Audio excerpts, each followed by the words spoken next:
Tomahawk missiles striking an Iranian Navy base right next to that school, the same day the school was struck. This weekend, President Trump insisted it was Iran who attacked the school. And today, he appeared to somewhat back off that claim, but he still suggested that it could have been Iran. I will say that the Tomahawk, which is one of the most powerful weapons around, is used by, is sold and used by other countries, that. Whether it's Iran or somebody else, the fact that a Tomahawk is very generic. It's sold to other countries. But that's being investigated right now. You just suggested that Iran somehow got its hands on a Tomahawk and bombed its own elementary school on the first day of the war. But you're the only person in your government saying this. Why are you the only person saying this? Because I just don't know enough about it. I think it's something that I was told is under investigation. But Tomahawks are used by others, as you know. Numerous other nations have Tomahawks. They buy them from us. But I will certainly, whatever the report shows, I'm willing to live with that report. But experts tell CNN the Tomahawk missiles are not generic. And while other countries like the United Kingdom and Australia do possess them, Iran does not.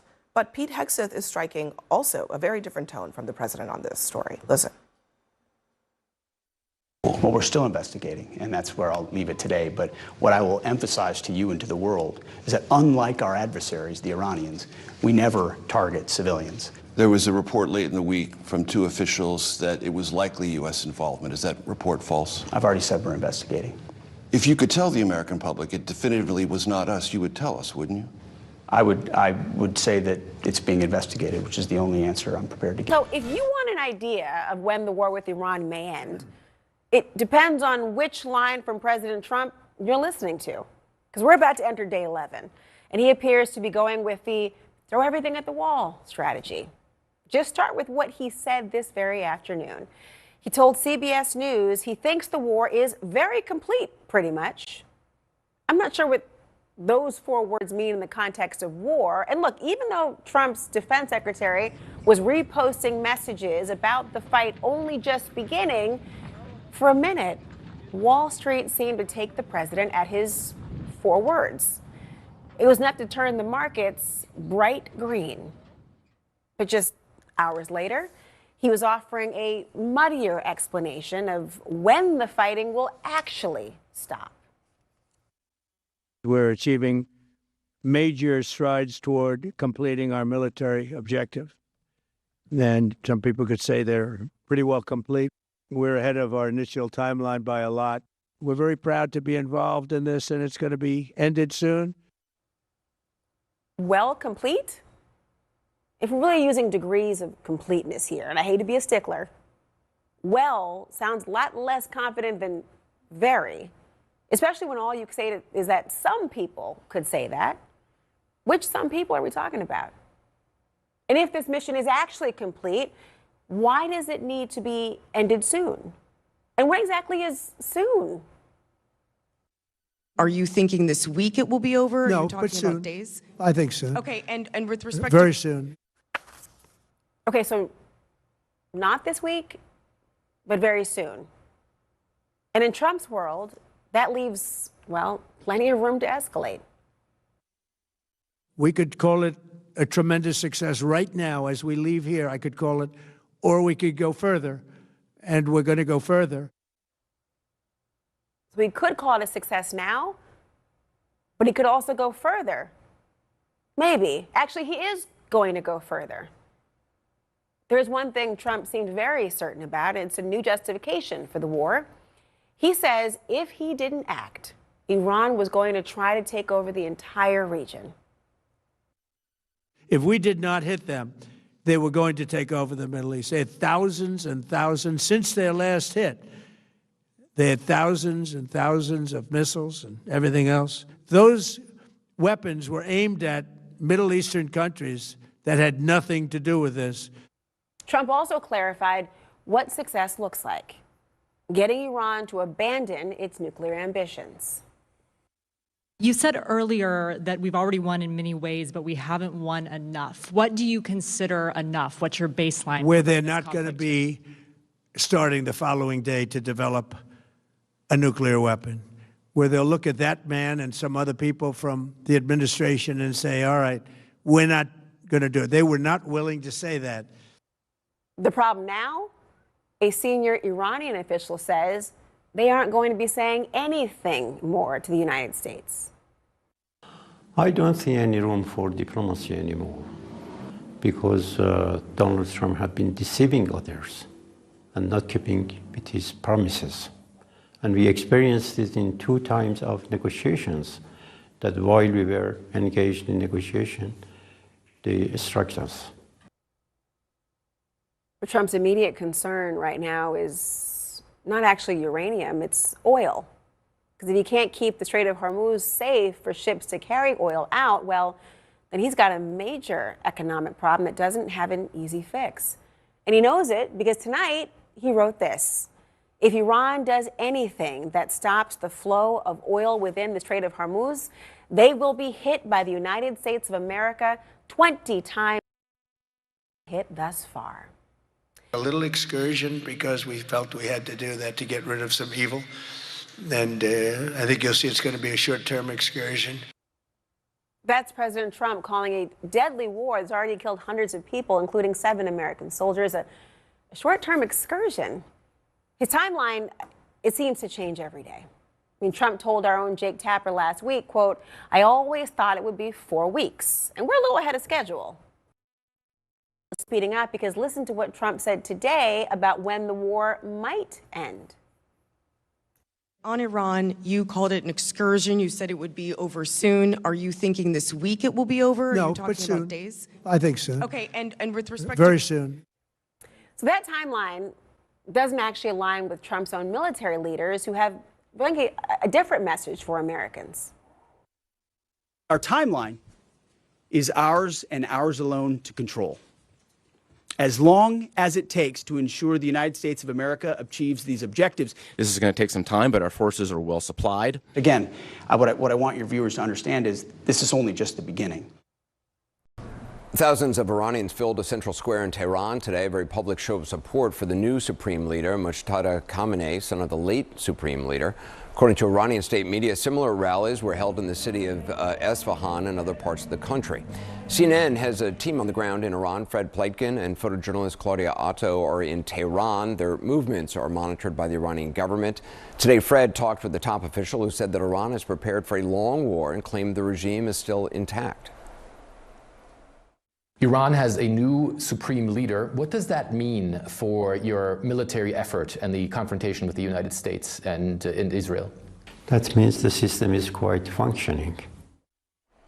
Fred Pleitkin joins us now. So you attended that rally that was in support of the supreme leader. What was it like? It was huge. It was massive. There were thousands, tens of thousands, maybe even hundreds of thousands of people, Anderson, who turned out. It was in Engelab Square, which is Revolutionary Square, obviously celebrating the Islamic Revolution. And there really was a twofold message. On the one hand, people there were mourning the death of Ayatollah Ali Khamenei, the late supreme leader, who of course was killed in an airstrike a little over a week ago, and then also pledging allegiance to the new supreme leader, to Ayatollah Mojtaba Khamenei, who of course is the second eldest son of the late supreme leader. A lot of people there were very angry at the current situation, I have to say. A lot of the people were pretty charged up, screaming death to America, death to Israel, certainly a lot more so and a lot more forcefully than we've witnessed in the past. And we've been at a lot of events similar to this one in the past. It was very large, and you could tell that the people there were really angry at the Trump administration, were very angry, obviously, at Israel as well. But at the same time, also tried to project that the governing forces here are still very much in control, Anderson, and also that there is a succession in place and that the leadership here in this country is still very much intact. The war with Iran. We're live in the Middle East in Tel Aviv tonight with breaking news. The United States military just says that it has hit more than 5,000 individual targets in Iran since the beginning of the war. That's 5,000 in just these past 10 days. That means 2,000 targets have been between today and Friday. So, and tonight, as Fred reporting on the ground, he says the most intense night of strikes that he's experienced there. U.S. Central Command also says that more than 50 Iranian ships have been damaged or destroyed. Their numbers of how many are in the Navy have shifted over time, but they are now consistent in saying it is fully destroyed. Nick Payton-Walsh is out front with me in Tel Aviv. And Nick, the other front here is a very significant one. And, you know, I know we talk about it, but it is very important. You have soldiers here, ground invasion, and an all-out war going on with Hezbollah in Lebanon. So you went up right along the front line on the border today. That's true, and I think it's a sort of a sense of exactly how the unintended consequences, the ancillary parts of this conflict can continue to grow as we get into 9 to 10 days here now. The war between Hezbollah and Israel was a result of Hezbollah saying they would avenge the death of Ayatollah Khamenei, but it is now in full flow, and you get a sense of what this is becoming for Israel now, a really serious issue that it said it will deal with, but is increasingly, I think, potentially finding to be an escalatory conflict. Here's what we saw along the border. As the war fast spills over and twists, here Hezbollah rockets meet Israeli air defence, the fight thickening on the northern border Sunday night. I've been hearing that for about an hour now. Probably airstrikes over there in southern Lebanon. Blasts through the dark. With daylight, it persisted, joined by Apache attack helicopters throwing defensive flares. As Israel said, it had overnight led its second targeted raid on the Iranian ally here. Small arms fire close by. Israel has demanded much of southern Lebanon empty out, but there were no open signs they were yet here in number enough for a full invasion. Instead, picking off targets. The goal, to disarm Hezbollah forever, not yet in reach, their rockets constant.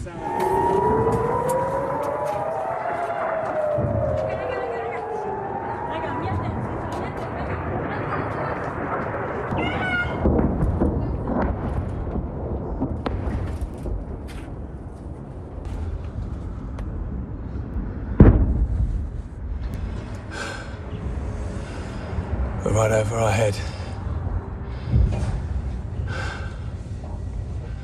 The house where we took cover had 28 alerts last night. How long is it? It's like about 10 seconds. No, it's immediate. You need to hear the more I hear the siren, but it's the moment that you need to be inside shelter. Don't you get tired of this? We get tired. We don't have any choice. Yeah. It's our home. Now, we understand from my colleagues here that Israel is weighing whether or not it might push deeper into Lebanon to essentially reduce the ability for rockets, missiles like that to harass communities in the border areas. But it's an enormous undertaking, Erin, because they don't clearly have the ground troops that we could see publicly to do something like that. And it's another example of how this conflict between the US, Israel and Iran has all these different potential that could cause it to spiral or have dynamics that don't let President Trump's off-ramp seem so easy. And you see that, and then here, as you came back here, we had the busy, the most intense couple hours we've had of air raid sirens. We are waiting to see what happens before we hit them. We could take them all out in one day, but it's all resulting in a 90% decline in various things, but in particular, Iranian missile launchers, and 83% drop in drone launchers. As you know, the drone launchers are pretty well shot, but we're at over 90% decline in the Iranian missile launchers, which is very hard to reproduce and very hard to get. And usually what we were able to do through great equipment, a lot of smart people, as soon as they sent a missile up from a launcher, we were able to knock out that launcher within a period of 5 minutes or less, accurately right on the noggin. So now we have low-cost interceptors effectively combating Iranian drones, And our B-2 bombers recently dropped dozens of 2,000-pound bombs to destroy missile launchers all over Iran and buried deep under Iranian soil in many cases. The soil was no match. And we're also annihilating the manufacturing base that the regime uses to build drones and missiles at a rate that nobody thought was possible. We're knocking them out. We know where they all are. We're knocking them out very quickly. We're ahead of our initial timeline by a lot. We probably would not have thought after a month we'd be here. In addition to the fact that we've taken out the leadership twice and maybe 3 times.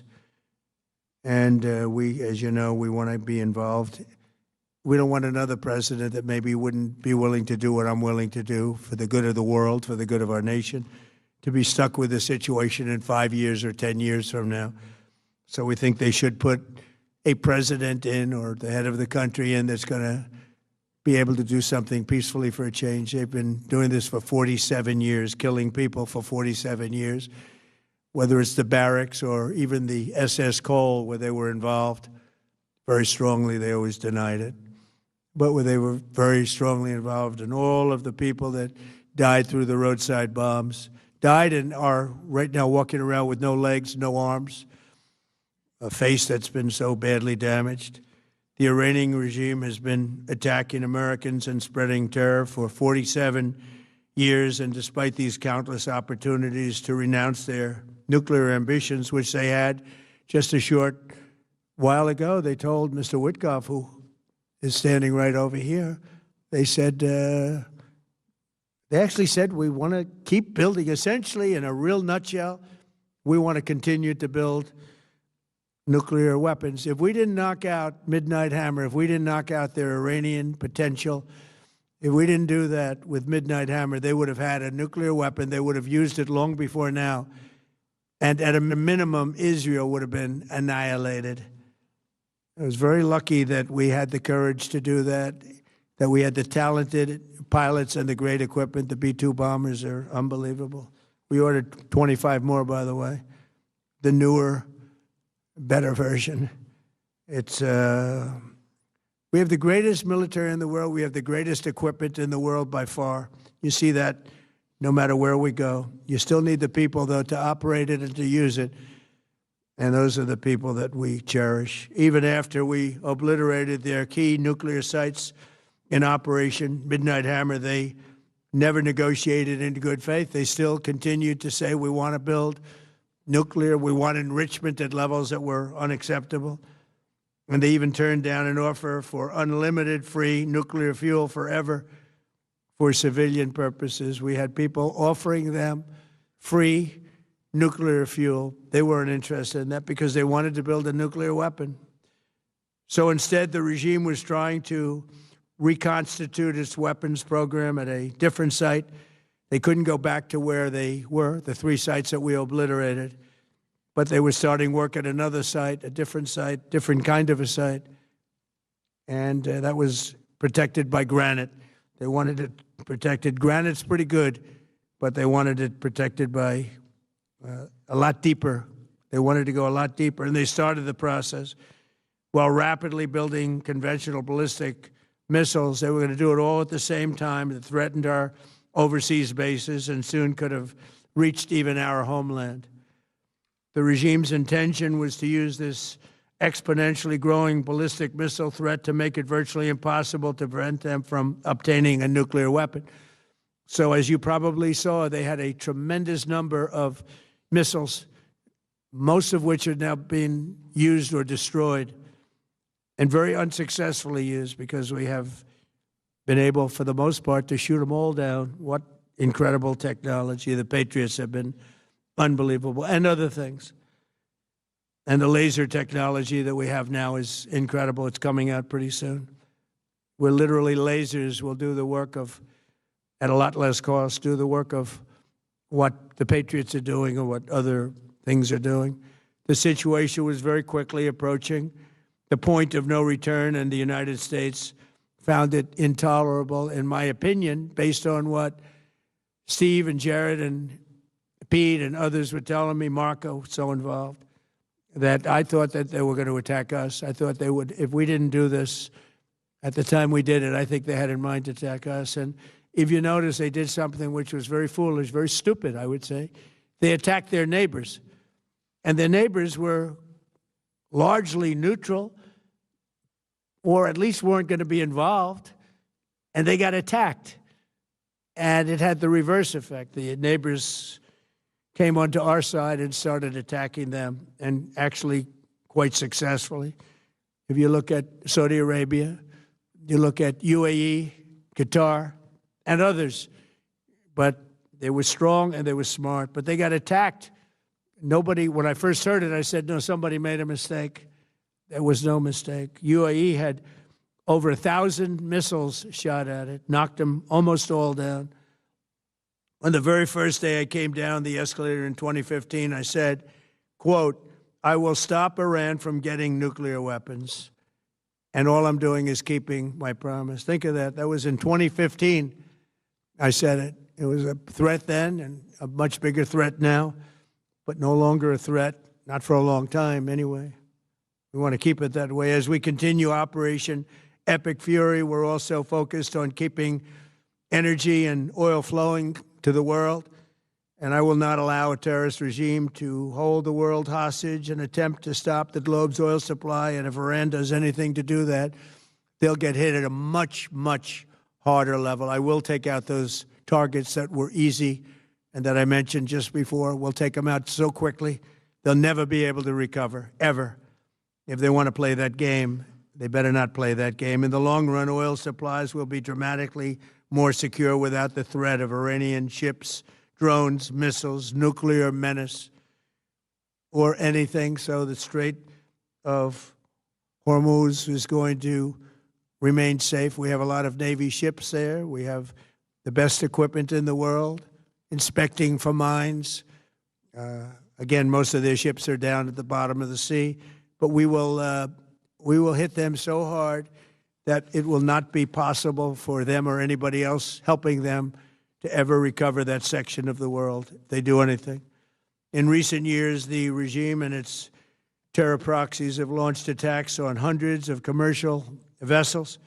We're putting an end to all of this threat once and for all, and the result will be lower oil prices, oil and gas prices for American families. We've done that. We've done it. We brought it very low. This was just an excursion into something that had to be done. We're getting very close to finishing that, too. In the meantime, during this brief disruption, the United States is offering political risk insurance to any tankers operating in the Gulf. So we're putting up risk insurance. We'll perhaps go alongside of them for protection. We don't think it'll be necessary if it is.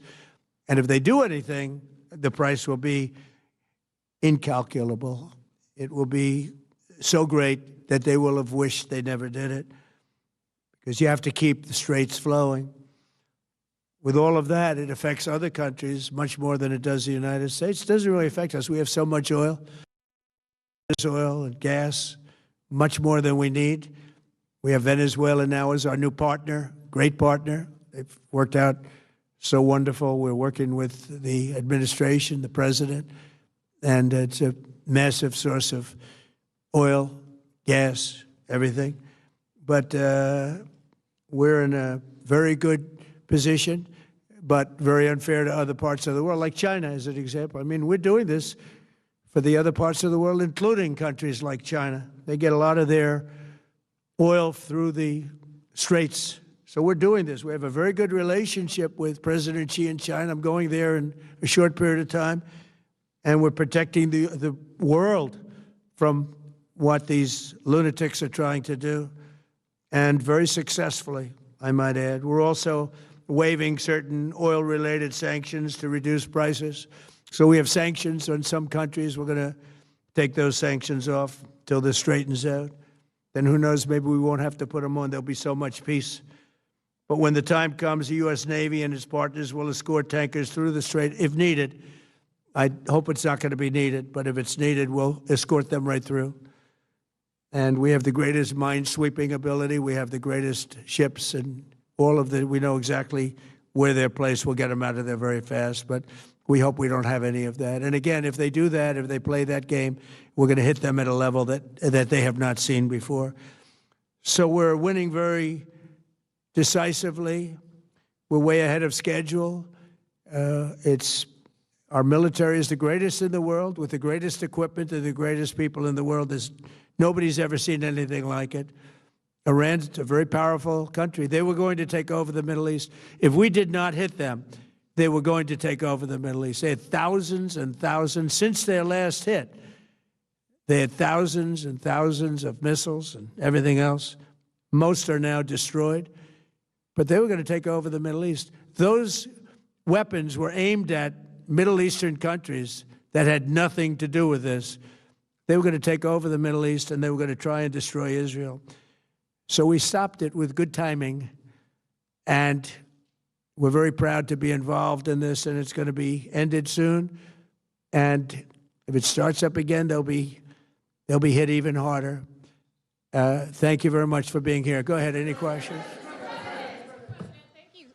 Thank you so much. Go ahead. Do you approve of Iran's new supreme leader? And secondly, can you tell us more about your call with Russian President Vladimir Putin today? Yes. What did you discuss? Yes, I had a very good call with President Putin. We had a lot of people on the line from our side, from his side.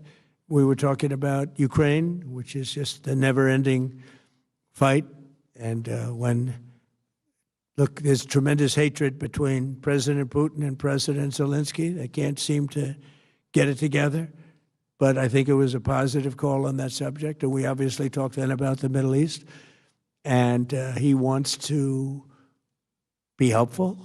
I said, you could be more helpful by getting the Ukraine-Russia war over with. That would be more helpful. But we had a very good talk, and he wants to be very constructive. Yeah, please. Yeah, please. Thank you, Mr. President. On Iran, you called it an excursion. You said it would be over soon. Are you thinking this week it will be over? No, Are you talking but soon. about days? I think soon. Okay, and with respect Very to... soon. Look, everything they have is gone, including their leadership. In fact, there are two levels of leadership, and even actually, as it turns out, more than that. But two levels of leadership are gone. Most people have never even heard about the leaders that they're talking about. So it's obviously been very, very powerful, very effective. To Cuba, you said that Cuba wants to make a deal. Yes. What would the United States get in return for that, and why should Americans trust Marco Rubio to negotiate it? Well, Marco Rubio is doing a great job. I think he's going to go down as the greatest Secretary of State in history. Look at what we've done as a presidency. Look at what we've done as an administration. They trust Marco, and so do the American people trust. He's been successful no matter where he's been. He also speaks the language, which is always nice and always helpful. But he's dealing, and it may be a friendly takeover. It may not be a friendly takeover. It wouldn't matter, because they're really they're down to, as they say, fumes. They have no energy. They have no money. They're in deep trouble on a humanitarian basis. And we don't want to see that, but they were very, very bad to a lot of people, as you know, and a lot of people living the Cuban-American vote, which I got at record levels. Very important. Those people are very important to me. I know what they went through. They went through hell. Some of them have gone on to be some of the most successful people in the country. Cuban-American business people, some of them are like the most successful in the country. And a lot of them are friends of mine, because I've been fighting this battle with them for a long time. The Castro regime was brutal, but they lived off Venezuela. Now they don't live off Venezuela. Sends them no energy, no fuel, no oil, no money, no nothing. They lived without Venezuela. They couldn't have made it. And we cut them off from everything else. So, yeah, they're going to make either a deal or we'll do it just as easy anyway. Yeah. Please, go ahead. Tomahawk missile likely destroyed that Iranian girls' school. So will the U.S. accept any responsibility? Well, I for haven't that strike? seen it. And I will say that the Tomahawk, which is one of the most powerful weapons around, is used by, is sold and used by other countries. You know that. And whether it's Iran, who also has some Tomahawks, I wish they had more, but whether it's Iran or somebody else, the fact that a Tomahawk is very generic. It's sold to other countries, but that's being investigated right now. Yeah, please. Thank you. Mr. President, you've said the war is, quote, very complete, but your defense secretary says this is just the beginning. So which is it, and how long should Americans be prepared Well, I think for you could this war say to it last both. for? It's the beginning of building a new country, but they have no Navy, they have no Air Force, they have no anti-aircraft equipment. It's all been blown up. They have no radar, they have no telecommunications, and they have no leadership. It's all gone. So, you could look at that statement. We could call it a tremendous success right now as we leave here. I could call it, or we could go further, and we're going to go further. But the big risk on that war has been over for 3 days. We wiped them out in the first 2 days. When you think about it, it's incredible. We wiped out a big Navy, very powerful Navy. These were ships. These were serious ships. These were ships that you buy when you want to win battles. They're all on the bottom floor. The sailors are all running off their ships. They refuse to get on the ships. The Air Force is gone. Everything's gone. The missiles are down to a trickle. The drones are down to probably 25, and they'll soon be down to nothing. We'll have where they manufactured the drones are under fire as we speak. They're being hit. So the rest is going to be determination as to my attitude, along with the people in the Trump administration, what we want to do. Thank you. Yeah, please. Can I ask you, you mentioned you were going to waive certain additional oil waivers or sanctions. Can you talk a little bit more about that and address in particular? Well, we're looking to keep the oil prices down. We went artificially up because of this excursion into a very positive thing. I mean, this was an excursion that a lot of people wouldn't have done. I knew oil prices would go up if I did this, and they've gone up probably less than I thought they'd go up. But I don't think anybody thought we were going to be this quickly successful. This was a military success, the likes of which people haven't seen. We have the best military. We have the best equipment. We have, I believe, the best generals. We have the best. And this went very quickly. We talked about that with President Putin. He was very impressed with what he saw because nobody's ever seen anything quite like it. Iran was a very powerful military country with all of the missiles. Now, you had the double attack. You had the original attack with us and Israel, and that knocked them for a loop. Then you had the B-2 bombers, which took out their nuclear capability, and they would have had a nuclear weapon within 2 weeks to 4 weeks. And they would have used it long before this press conference. And we might have had a much different press conference if we had a press conference at all. But it's been amazing. The military success that we've had is truly unprecedented.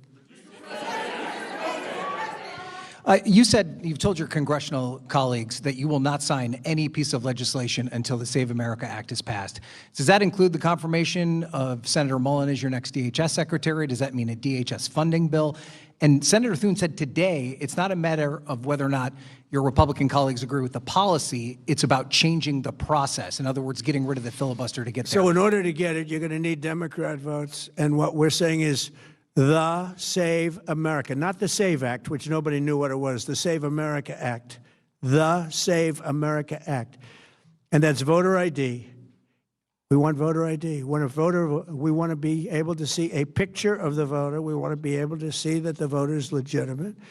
We want, very importantly, confirmation that this voter is a citizen of the United States of America. And we want no mail-in ballot scams. So we have exceptions for the military, for sick, for disabled, and for people that are away, business trips or whatever. Even vacations will be very liberal in that. We've added 2 things to it: no men and women's sports and no transgender mutilization of our children. We don't want it's mutilization of our children, and we don't want that. So we added those 2 things. That's the 5 points. We have 5 very good points. It polls at 86% with Democrats. Think of that. The overall vote is 86%. With Republicans, it's 98%. And the only one opposed to it is a Democrat leadership because they cheat. They want to cheat. So we added those 2 points. We're going for the gold, and we're going to have to fight like hell. Now, certain things will happen. Certain things will take place. I'm here to do a great job for the country. But we don't have a country, if we're going to have elections that are so corrupt and so dishonest like we've witnessed over the last period of time. You know, as an example, virtually nobody has nobody has a system of mail-in ballots like we have. No other country in the world. France went away from it. They all went, you know why? Because it's corrupt. And Jimmy Carter, when he had a commission, frankly, I think it's probably the best thing Jimmy Carter did. He said, you can't have mail-in voting because it's inherently dishonest. And it's turned out to be totally dishonest, so we're going to fight for it. Yeah. Activated any sleeper cells inside the U.S. There's reports that they have pressed that trigger button to activate those cells, at least abroad. Well, they've been trying for a long time. We've been very much on top of it.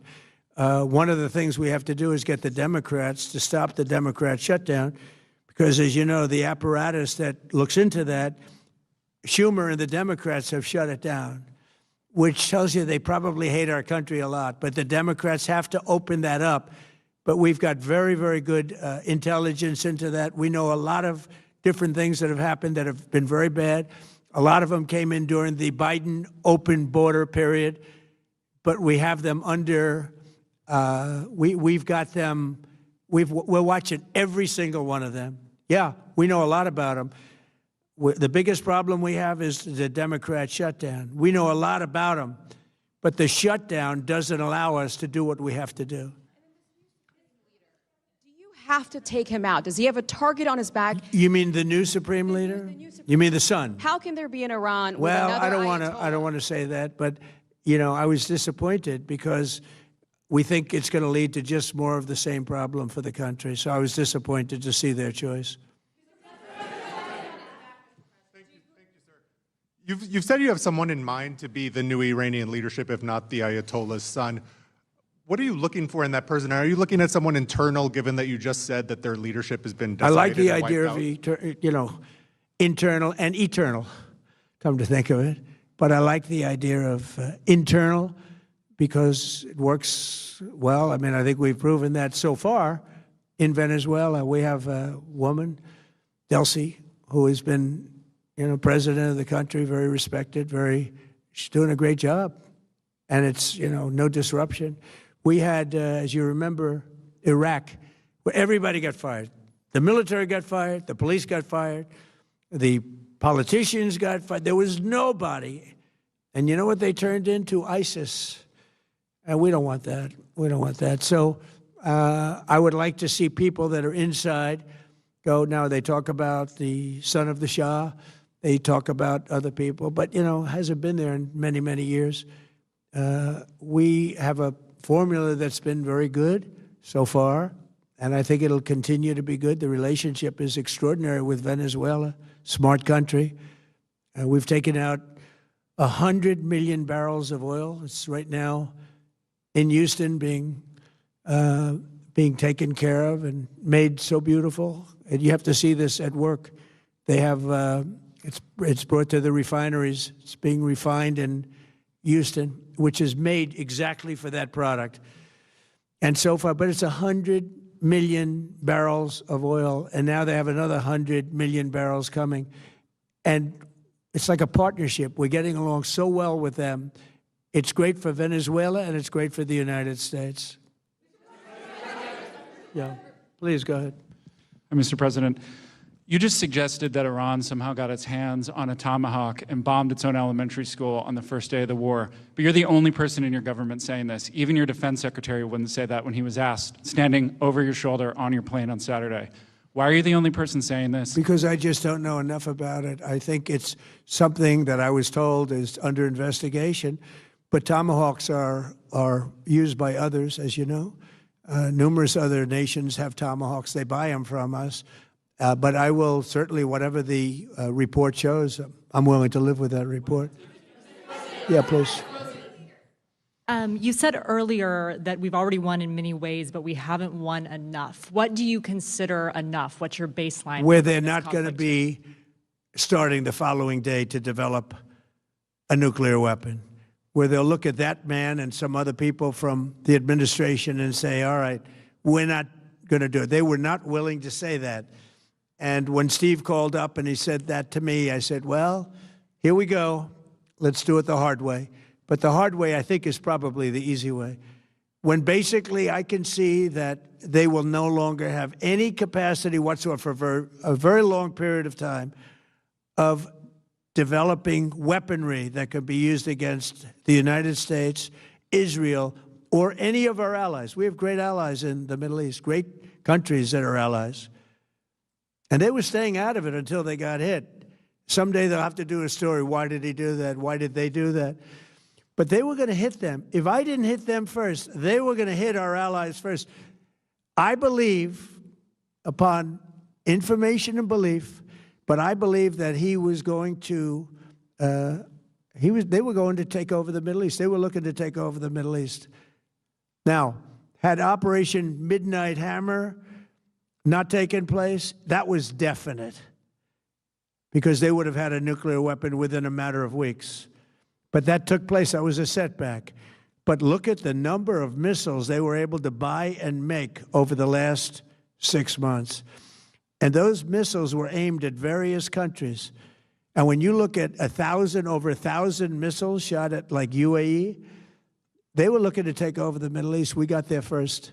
We're lucky. I'll tell you what, the Middle East and those countries, very rich countries, are very lucky that I was president instead of somebody else.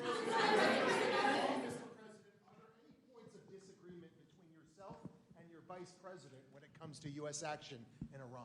I don't think so, no. No, we get along very well on this. He was, I would say, philosophically a little bit different than me. I think he was maybe less enthusiastic about going, but he was quite enthusiastic. But I felt it was something we had to do. I didn't feel we had a choice. If we didn't do it, they would have done it to us. I felt, based on the negotiations that were being had by Steve Witkoff and Jared Kushner and Marco and Pete, and everybody was involved, I felt that they were looking to tap us along before they hit, and I thought they were going to hit. And if they hit us first, that would have been a very bad thing. In the back, please, in the back.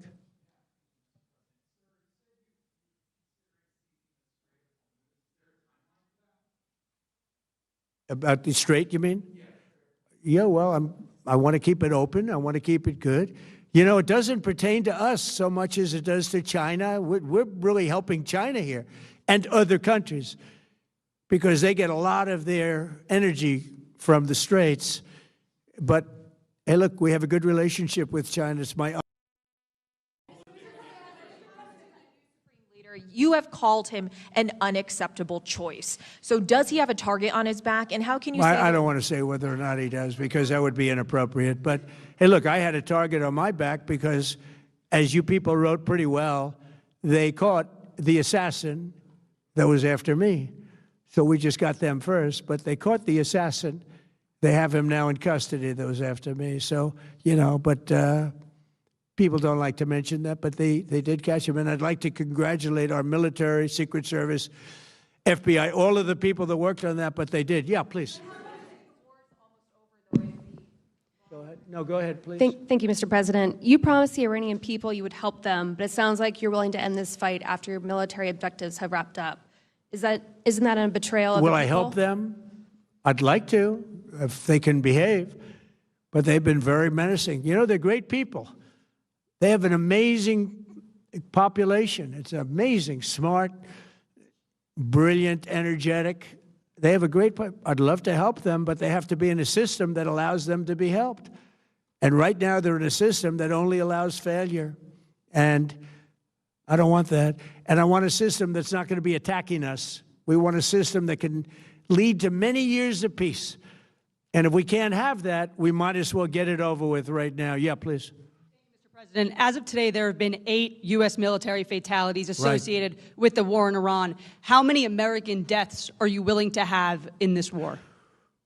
Well, as I said before, when you have conflicts like this, you always have death.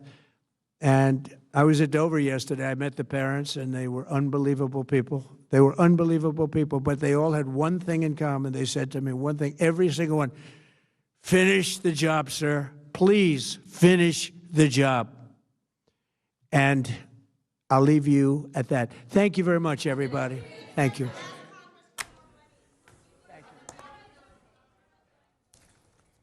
You've been listening to President Trump in Doral, Florida, talking to reporters about the U.S. war on Iran. The president began his remarks by saying, quote, "We're achieving major strides toward completing our military objective. And some people could say they're pretty well complete," unquote, which is, of course, a contradiction from what the Secretary of Defense and the Pentagon have been saying about how this is only beginning. When pressed on whether he thought the war would be over this week, the president said no, but soon. He didn't go into detail about what soon means. When asked to explain why Secretary Hegseth said the war was just beginning, President Trump said, "It's the beginning of building a new country." When asked by CNN's Manu Raju if the United States would accept any responsibility on that deadly strike on an Iranian school if it was proven to have been caused by the U.S., the president suggested without evidence that it might have been Iran. Other countries have access to that missile, the Patriot missile. He said it's still being investigated. He later said, quote, "Whatever the report shows, I'm willing to live with that report," unquote. The president also says he was disappointed to see that Iran's new supreme leader, named by the Council of Elders, is the son of the Ayatollah who had just been killed 2 Saturdays ago. The president said Iran should put in a leader who could do things differently for a change.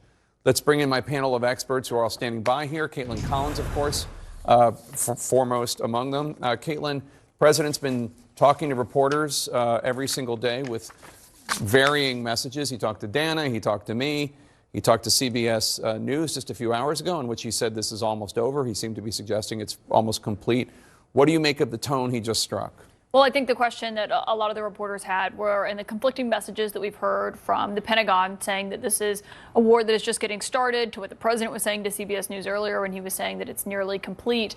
I thought it was interesting there during that press conference with reporters where he kind of set the bar at saying that Iran should have no capability of having weapons that can be used to attack not just the United States, but he also pointed out Israel and other neighboring countries, other U.S. allies that are in the region that we've seen obviously coming under fire from these Iranian missiles in recent days. That obviously seems to be a high bar, so it's a question of what this looks like. That means taking out all of their ballistic missiles, right? Well, because obviously it's much easier to hit somewhere in the region, Right. Israel, for example, than it is the United States.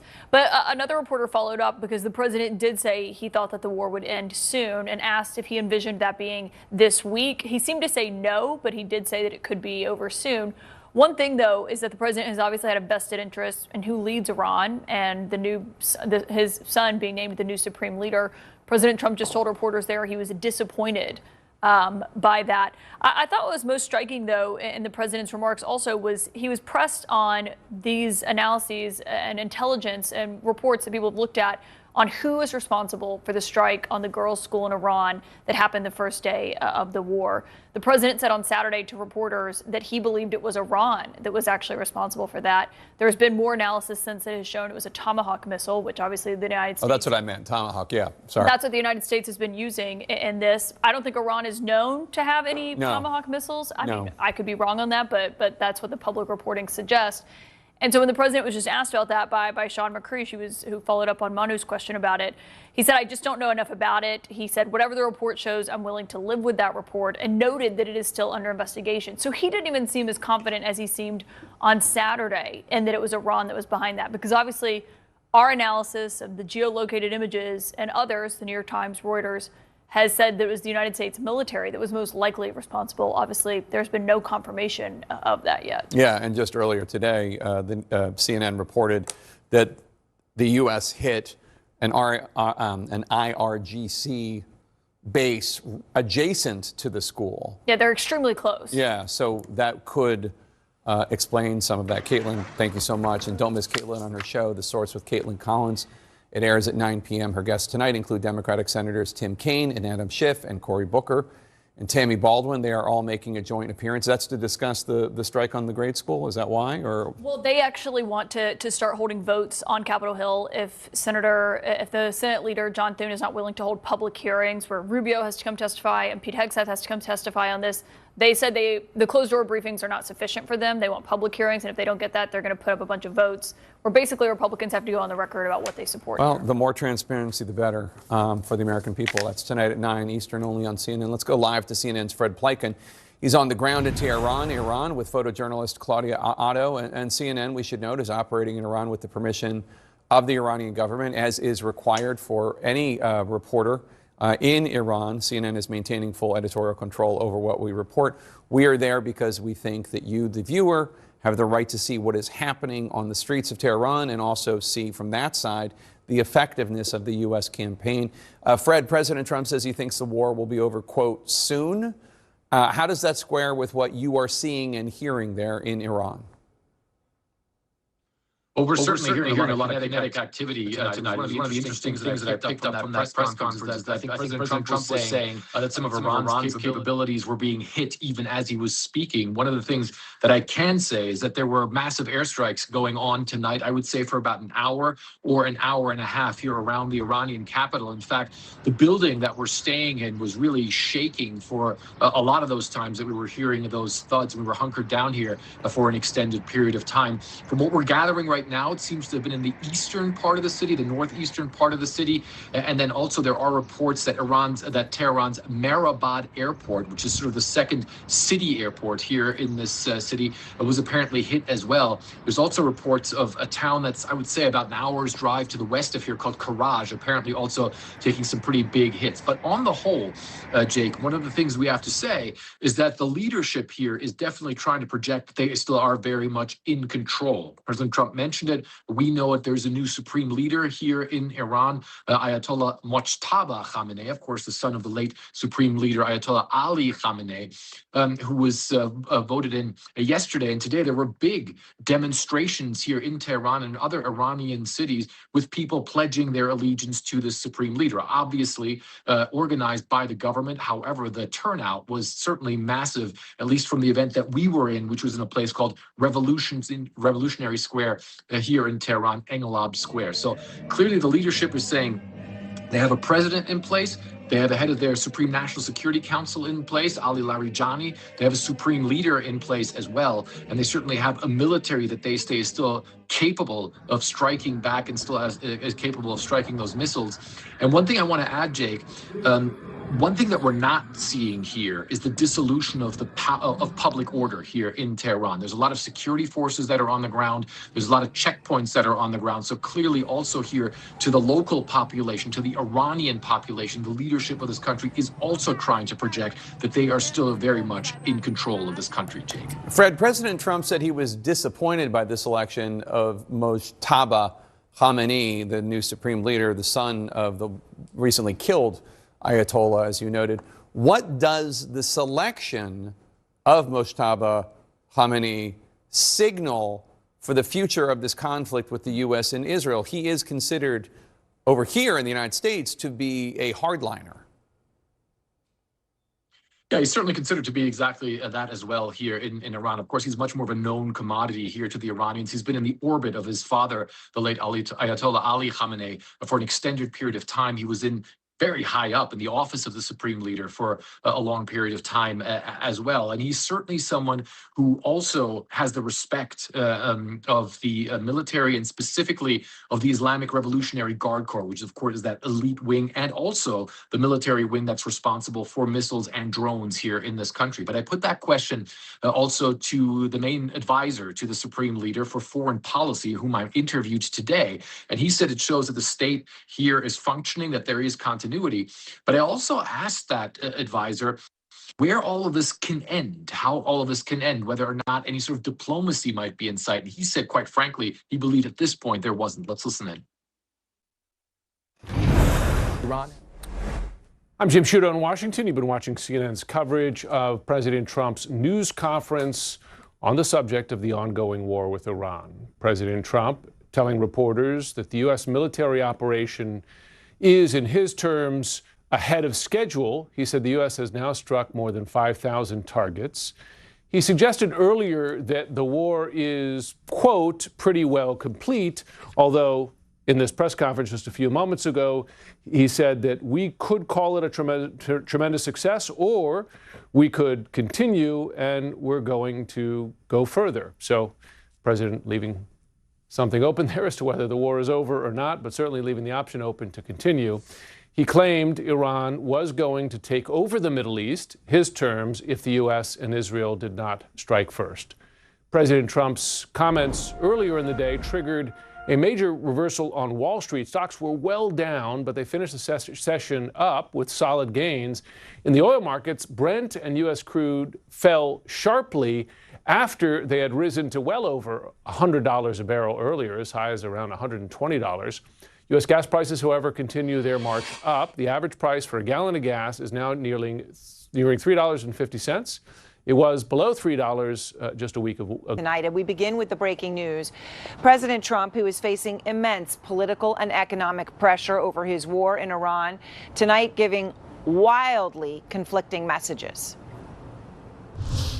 And will not relent until the enemy is totally and decisively defeated. I could call it, or we could go further, and we're going to go further. So we're going to go further and decisively defeating the enemy, whatever it takes. But 3 hours ago, he told the war is very complete, pretty much. Well, that statement posted by CBS correspondent Weijia Yang was at 3:16 p.m. Well, President Donald Trump knows the timing of that very well. At 3:17 p.m., the Dow Jones Industrial Average shot up, major recovery. Oil went down. Until then, of course, there had been fear, and frankly, overnight in the oil market, panic. Oil had gone well above $100 a barrel. It was absolutely incredible what we witnessed. It was at the highest in 4 years. There was worry and fear and panic, as I said, about a global economic catastrophe. But it is clear tonight, long after the markets have formally closed, that Trump, at least for now, does not have an intention of ramping the war down. In fact, CNN is learning this hour that the Trump administration is considering a highly complex and risky operation to retrieve Iran's known highly enriched uranium. Now, that would be a massive mission. That would require boots on the ground. It would require significant forces, special forces, and it would put a significant number of American ground troops in harm's way. Robert Kelly is a former chief nuclear inspector for the IAEA. He told out front that the United States, in his view, probably doesn't even really have a clue where that uranium is. He said, quote, it can be split up into so many batches, so it's probably not all in one place. Seems like a script for a suicide mission with little chance of success. Well, that's his view, but tonight President Trump is taking on Iran's new leadership, including the newly minted supreme leader, warning that he won't hesitate to take down any successor who assumes power without his input. Their terrorist leaders are gone, or counting down the minutes until they will be gone.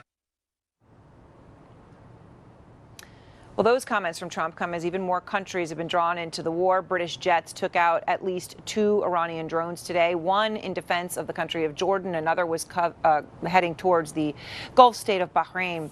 France, and this is a significant development, some in the shipping industry very focused on this, announcing that it's deploying 10 warships and aircraft carriers to the eastern Mediterranean, Red Sea, and apparently Strait of Hormuz, which is why the shipping community is laser focused on it.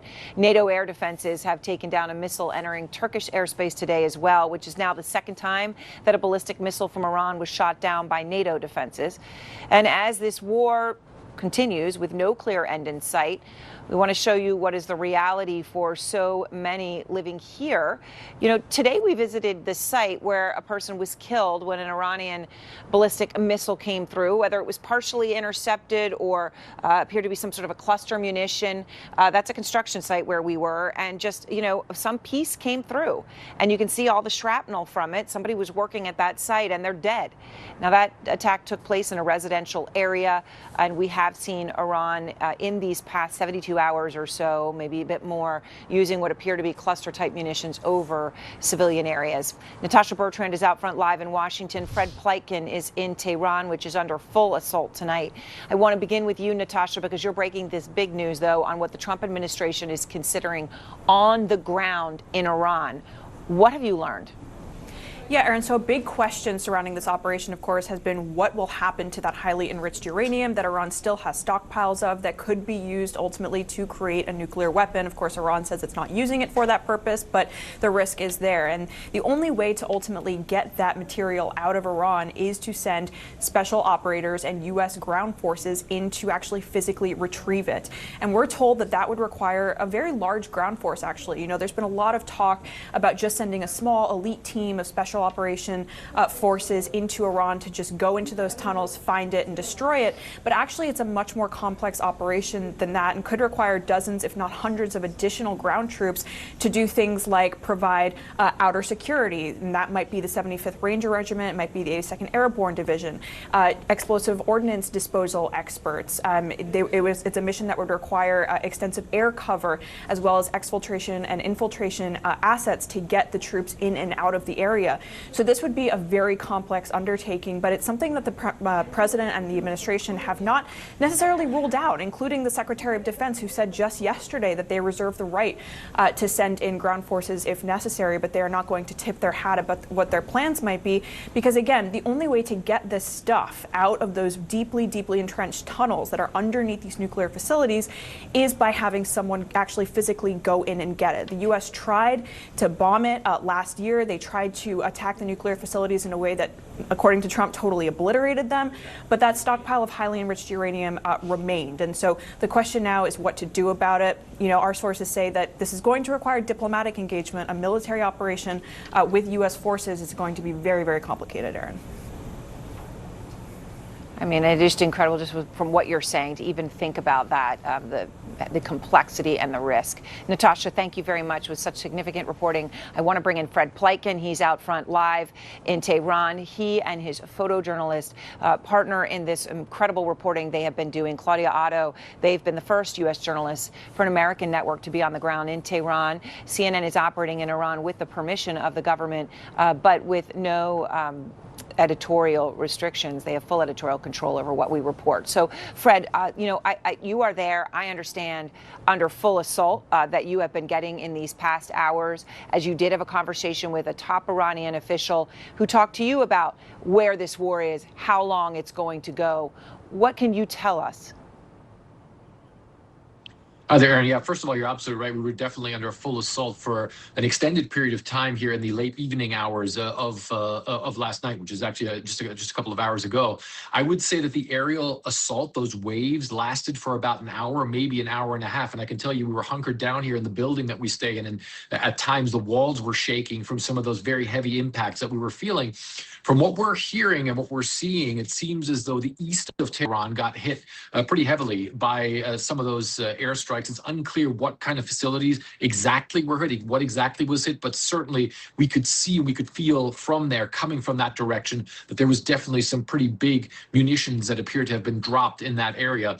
Also hearing that the area around Mehrabad Airport, which is sort of the second airport here in Tehran, it's inside the city, apparently that was also hit. And then also big airstrikes from what we're hearing in a town called Karaj, which is about, I would say about an hour, maybe 45 minutes drive to the west of Tehran. It's actually along the main highway leading to the northwest of the country and to the Turkish border. So we can definitely confirm that there were big airstrikes and a big aerial campaign going on tonight. But as far as that advisor to the supreme leader is concerned, whom we did speak to earlier today, the foreign policy advisor of the supreme leader, he said at this point in time, Iran is gearing up for a long war. He says at this point in time, he sees no room for diplomacy whatsoever between Iran and the United States, certainly none between Israel and Iran, definitely. And he also says, and I found this quite interesting, that Iran is going to be the one that's going to end this war. Iran will define and will determine when this war ends. So clearly the Iranians believe that right now they are entrenched. They say that they've replenished their leadership. They obviously have a new supreme leader. As we've been mentioning, the president's still very much in place. The Security Council also still very much in place. And the Iranians are saying that they believe the only way that this war is going to end is through economic pressure, as they put it, on the Trump administration from countries here in the Middle East, in the Gulf region especially, that are suffering economically, but of course also around the world, especially with what the Iranians say is that potential chokehold that they have on the Strait of Hormuz and all the hydrocarbons that get shipped through there, Aaron. So, Fred, I know that today you also were able to witness one of the large gatherings for the pro-government, for people who are celebrating the fact that there is now a new supreme leader. President Trump has just spoken about it. He has said, made it very clear, he's not happy with the choice of the new supreme leader, Mojtaba Khamenei. Are you hearing any response there to how he is now framing it, that he's not okay with the choice? Well, certainly the Iranians are saying that they are the ones who make their own choice of who the supreme leader is going to be. And of course, you have the Council of Experts. And this was announced late last night that Iran has a new supreme leader. And I think also today, some of the events that we witnessed, and especially that giant gathering at Engelab Square, Revolution Square, which of course you visited as well when you were in Iran. That certainly also was meant as a show of force directed at the United States, directed, of course, also at the world to show that Iran's processes are still intact, that its leadership is intact, and that it is very much still entrenched and in control of the situation. There were definitely many, many people who came to that square. And on the one hand, they were mourning the passing of the former supreme leader, Ayatollah Ali Khamenei, but then also, of course, celebrating and pledging allegiance to the new supreme leader, Ayatollah Mojtaba Khamenei, who's of course the son of Ayatollah Ali Khamenei. And you know, there were posters of the new supreme leader that were out there, many people chanting, as they so often do in events like this, death to America and death to Israel. And one of the things that really stood out to us, Aaron, is that the crowd was definitely charged up. We were there on the ground. There were a lot of people who came to us and made a point of screaming death to America towards our position. So there's definitely a lot of anger towards the United States on the ground among the hardline supporters here of the governing structure. But at the same time, you can definitely feel that the authorities are trying to project the fact that they are still in control of the situation here on the ground. And one thing that I think is definitely worth adding is the amount of security forces that we're seeing on the ground here, the checkpoints, but also the amount of security forces that we saw at this event earlier today, which also clearly shows domestically that the state here is still very much capable and still very much has its grip on power. News on two fronts, here in the U.S. with a presidential press conference, and in the Middle East as a new day is about to dawn. We saw this Israeli airstrike in Beirut earlier today. Israel has been targeting the Iranian-backed militant group Hezbollah and says it continues to strike targets after they say Hezbollah fired projectiles into Israel. In Bahrain, Iranian drone attacks injured at least 32, according to authorities, including a 2-month-old baby, 2 young boys, and a 17-year-old girl. It happened on the island city of Sitra, which is near the capital. It's also home to the country's main state-run oil refinery, which was set ablaze by Iranian attacks. This comes, of course, in the wake of Israeli strikes on Iran's oil infrastructure that continued to send clouds of black smoke into Tehran. All of this, combined with Iran placing a near chokehold on Middle East oil in the Straits of Hormuz, has sent shockwaves into the world's oil markets and created the biggest oil disruption in history. The price of oil neared $120 a barrel earlier today, before settling at just under $100, while gas in the U.S. has jumped 51 cents a gallon just in the last week. All of this has created concern in the White House. The president called a hastily arranged press conference this afternoon. It was his first formal press conference 10 days into this war. The president covered a lot of ground, including suggesting the war, which he called an excursion, might be nearing its end. We've carried out some of the most powerful and complex military strikes and maneuvers the world has ever seen. We're achieving major strides toward completing our military objective. So involved that I thought that they were going to attack us. I thought they would, if we didn't do this at the time we did it, I think they had in mind to attack us.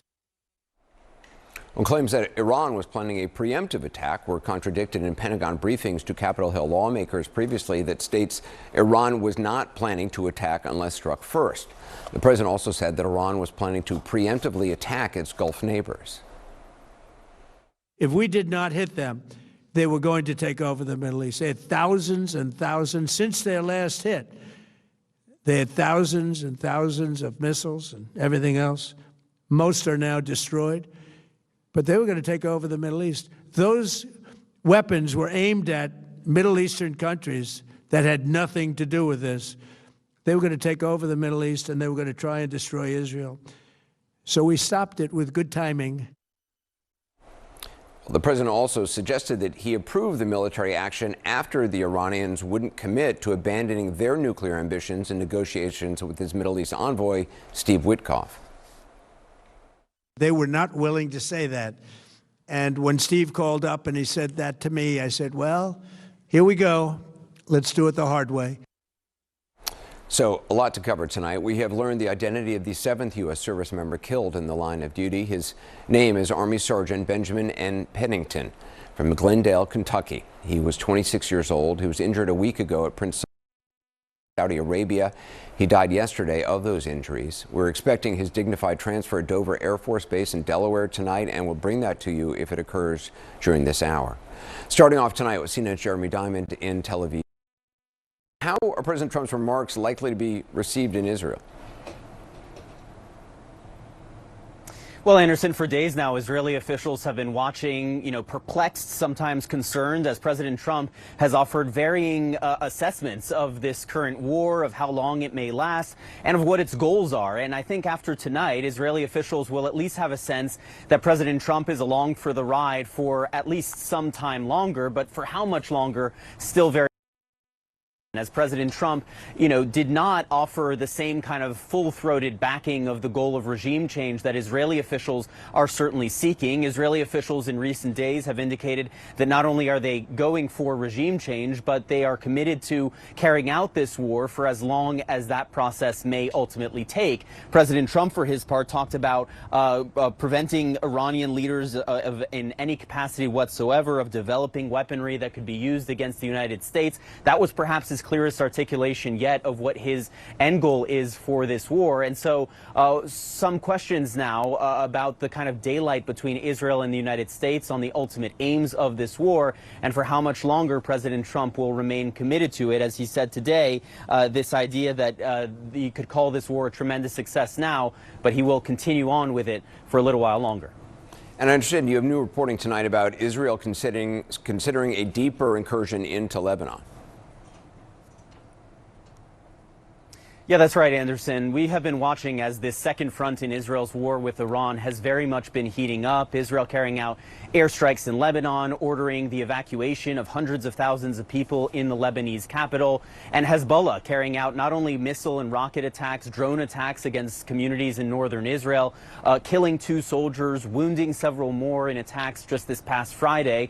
And now, amid all of that, the Israeli Prime Minister gathered for a security consultation tonight with his security officials to talk about the situation in Lebanon. And one of the ideas on the table was deepening Israel's military presence inside southern Lebanon. We know that Israeli troops currently control several military positions inside Lebanese territory, but it is only, a couple of kilometers inside of southern Lebanon. And now the Israeli military, the Israeli Prime Minister, weighing deepening that military presence with a further ground operation inside of Lebanon. It's not how clear that may go, but it does come as we've been witnessing the massing of tanks and personnel along that northern border. Anderson. Jeremy Diamond. Jeremy, thanks very much. As we mentioned in Florida today, President Trump spoke about the war with Iran, said the operation may be, quote, pretty well complete, his words. Chief White House correspondent and anchor of The Source, Kaitlan Collins, joins us now. Kaitlan, does the president's timeline track with what you've been hearing from others in the White House?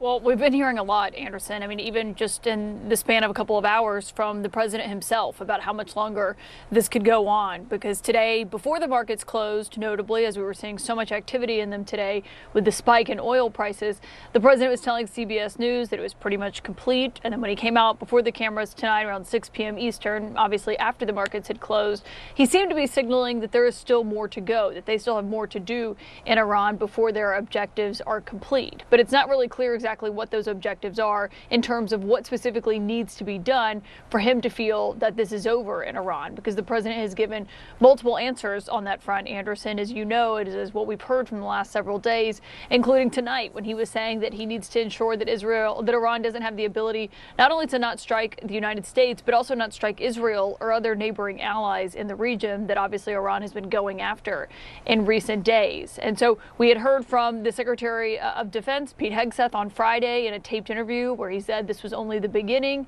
And when the president was asked directly about those conflicting messages, you heard him say that both could be true. And he talked about building a great country in Iran, which also goes against what we've heard from Secretary Hegseth, who has said this is not nation building. And so I do think there's still a lot of questions in terms of how much longer this could go on, though the president seemed to be trying to send the message today that it is not much longer. But honestly, Anderson, it's kind of hard to know because of how many different messages we are getting from the administration on this. 3 hours today, President Trump's messaging on the Iran war sounded at times like the end was near, and at other moments, like the military campaign still has much further to go. The conflicting messages leave us with more questions than answers as we come on the air tonight. But what is clear is that oil and gas prices are spiking, political pressure is growing, and the president used a new word to describe what's happening. We took a little excursion because we felt we had to do that to get rid of some evil. And I think you'll see it's going to be a short-term excursion. This was just an excursion into something that had to be done. I mean, this was an excursion that a lot of people wouldn't have done. We're ahead of our initial timeline by a lot. So we're winning very decisively. We're way ahead of schedule. Excursion definitely seemed to be the word of the day. Was it an attempt to calm the markets? Potentially, because after they closed this afternoon, the president warned reporters during a hastily scheduled press conference that the United States would respond even more forcefully if Iran tried to disrupt the world's energy supply, while simultaneously projecting a short timeline and also suggesting that the reason for this excursion, as the president described it, was more serious than anything that we have heard up until now. They had thousands and thousands of missiles and everything else. Most are now destroyed, but they were going to take over the Middle East. Those weapons were aimed at Middle Eastern countries that had nothing to do with this. They were going to take over the Middle East, and they were going to try and destroy Israel. So we stopped it with good timing, and we're very proud to be involved in this, and it's going to be ended soon. Today, we also saw rallies across Iran in support of the new supreme leader, the son of the previous Ayatollah. We'll have a live report on the ground inside Tehran coming up during this hour. Meanwhile, as President Trump today, who has insisted that he be part of selecting Iran's new leader, offered this assessment to reporters on the new Ayatollah Khamenei. I was disappointed because we think it's going to lead to just more of the same problem for the country. So I was disappointed to see their choice. During that same press conference, the president was also questioned about who is responsible for the bombing of a girls' school in Iran, southern Iran, on the first day of this war. Over the weekend, he blamed Iran itself for the strike, despite an analysis by CNN and others that indicated it was likely the United States military that was responsible. And asked today about new video that shows a Tomahawk missile hitting the area, President Trump seemed to soften his position. And I should point out, while only a small number of countries like the United States, the UK, and Australia have Tomahawk missiles, it's not a generic weapon. And as far as we know, Iran does not have any of them. I will say that the Tomahawk, which is one of the most powerful weapons around, is used by, is sold and used by other countries. You know that. And whether it's Iran, who also has some Tomahawks, I wish they had more, but whether it's Iran or somebody else, the fact that a Tomahawk is very generic. It's sold to other countries, but that's being investigated right now. I think it's something that I was told is under investigation, but Tomahawks are used by others, as you know.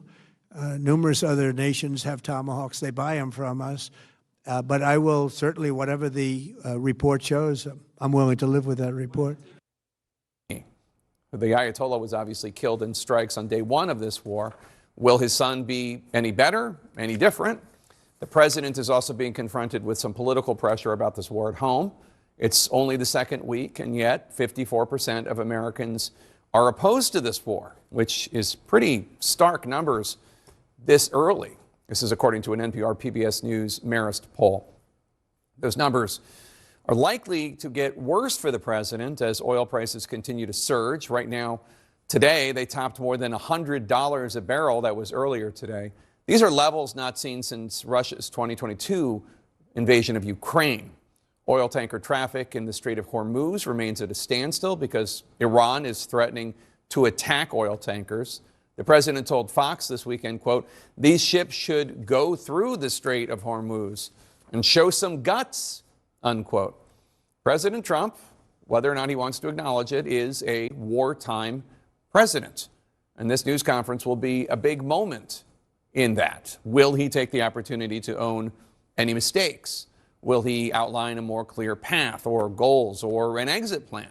Or to put it in his own words, quote, show some guts.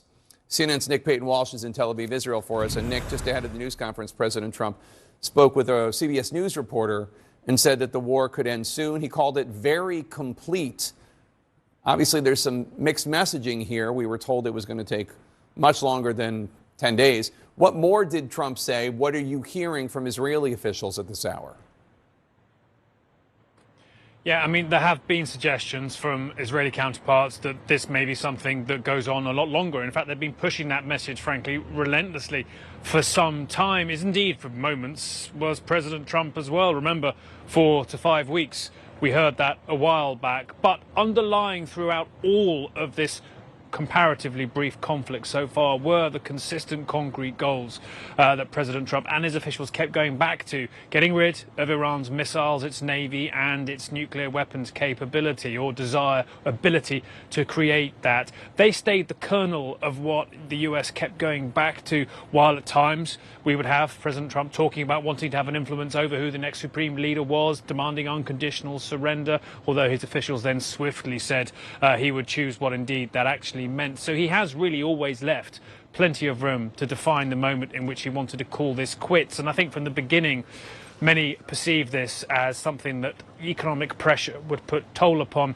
Of course, also the pressure now that key US Gulf allies are facing with their infrastructure potentially under attack, their economies enormously disrupted. And I think the potential really, as people see this continue to get more protracted, for more unintended consequences to drag in other countries around the globe. Israel's goals always more expansive than the United States. And Prime Minister Benjamin Netanyahu clear he wanted democracy. His officials saying they will target the successor of Ali Khamenei, his son, Mojtaba Khamenei. Neither of those two men, particularly from the clerical tradition, but still hardliners indeed. And ultimately, Iran, through this appointment, has done the one thing that President Trump said he wanted them not to do, which is appoint Mojtaba Khamenei. Is he ultimately going to make that some kind of deal breaker with himself or Iran to slow this down? We'll have to wait and see. But I think there are many potentially who assess the White House viewing this as perhaps a sort of slightly more complex version of Venezuela. They've found, obviously, that Iran is to its core in the theocracy anti-American. But ultimately, there will be issues weighing on all sides here. Their inventory, the economic pressures upon them, the damage done to Iran's own commanders here. And so it is interesting to now, on I think the third day really, see President Trump talk about the end here. He talked about unconditional surrender. He talked about the idea of having an influence over who the next supreme leader might indeed be. And today, saying something is very complete, begins to sow the narrative that he feels their goals have been achieved. This could all change in a matter of hours, and there are so many factors on the move here that we could see events remove whatever thought is currently in the president's head. But it is key, I think, to see this consistent reference to how this comes to an end, Jake. Yeah, speaking of consistent, there has not been a consistent message from the White House in terms of what they're looking for in terms of the next leader of Iran. President Trump said he wants to play a role. He also told Dana Bash on Friday that all that he really cares about is that whoever is in charge is nice to Israel and the United States. No mention of the Iranian people.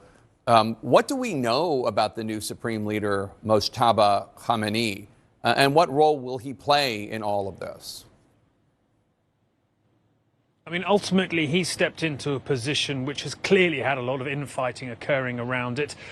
He was publicly thought to have been a potential successor to his father. I think many analysts have perceived Iran's form of governance and the corruption around there as likely having enriched Mojtaba Khamenei himself, but clearly a hardliner, absolutely. And this is a figure, obviously now, after the damage done by the United States and Israel, and after the damage done, frankly, to Iranian society after the brutal suppression of protests just as recently as January, will have to find a way of portraying himself as hardline enough to retain grip across the country's fractured security apparatus. That will be exceptionally hard because there'll be much of the administration or apparatus that is hostile to this sort of essentially quite nepotistic practice of turning this into a hereditary theocracy. That's not been part of the Islamic Revolution up until this particular moment. So that is a very awkward moment indeed for Iran. And then, of course, there is the simple fact that Israel was able to kill his father with not ease, but not they managed to do it, and they've pledged to kill Mojtaba as well. And I think that serious issue will be hanging over his time in power. Jake. All right, Nick Payton-Walsh in Tel Aviv, Israel. Thank you so much, my old friend. Despite early analysis, President Trump is blaming Iran for last month's deadly strike on an elementary school in the country's southern city of Minab. Yesterday, Defense Secretary Pete Hegseth told Major Garrett of CBS that the strike is still being investigated. If you could tell the American public it definitively was not us, you would tell us, wouldn't you? I would say that it's being investigated, which is the only answer I'm prepared to give. Drone video shows the new grave sites for those killed, at least 192 students and teachers. That's according to Iranian state media. CNN's Isabel Young has the new video evidence now that further suggests that the U.S. may actually have been to blame. This is the moment a missile slammed into an Iranian base in Minab, a city in southern Iran, just over a week ago. In this freeze frame, you can see it clearly. Weapons experts tell CNN the wings and tail are consistent with a Tomahawk missile. This new video is the clearest evidence yet that suggests it was the United States that struck an elementary school next to that Revolutionary Guards base, killing scores of students. The US has been firing those Tomahawk missiles at Iran from ships and submarines for more than a week now. Israel doesn't use them, experts tell us. Mr. President, did the United States bomb a girls' elementary school in southern Iran on the first day of the war and kill 170 No, in people? my opinion, and based on what I've seen, that was done by Iran.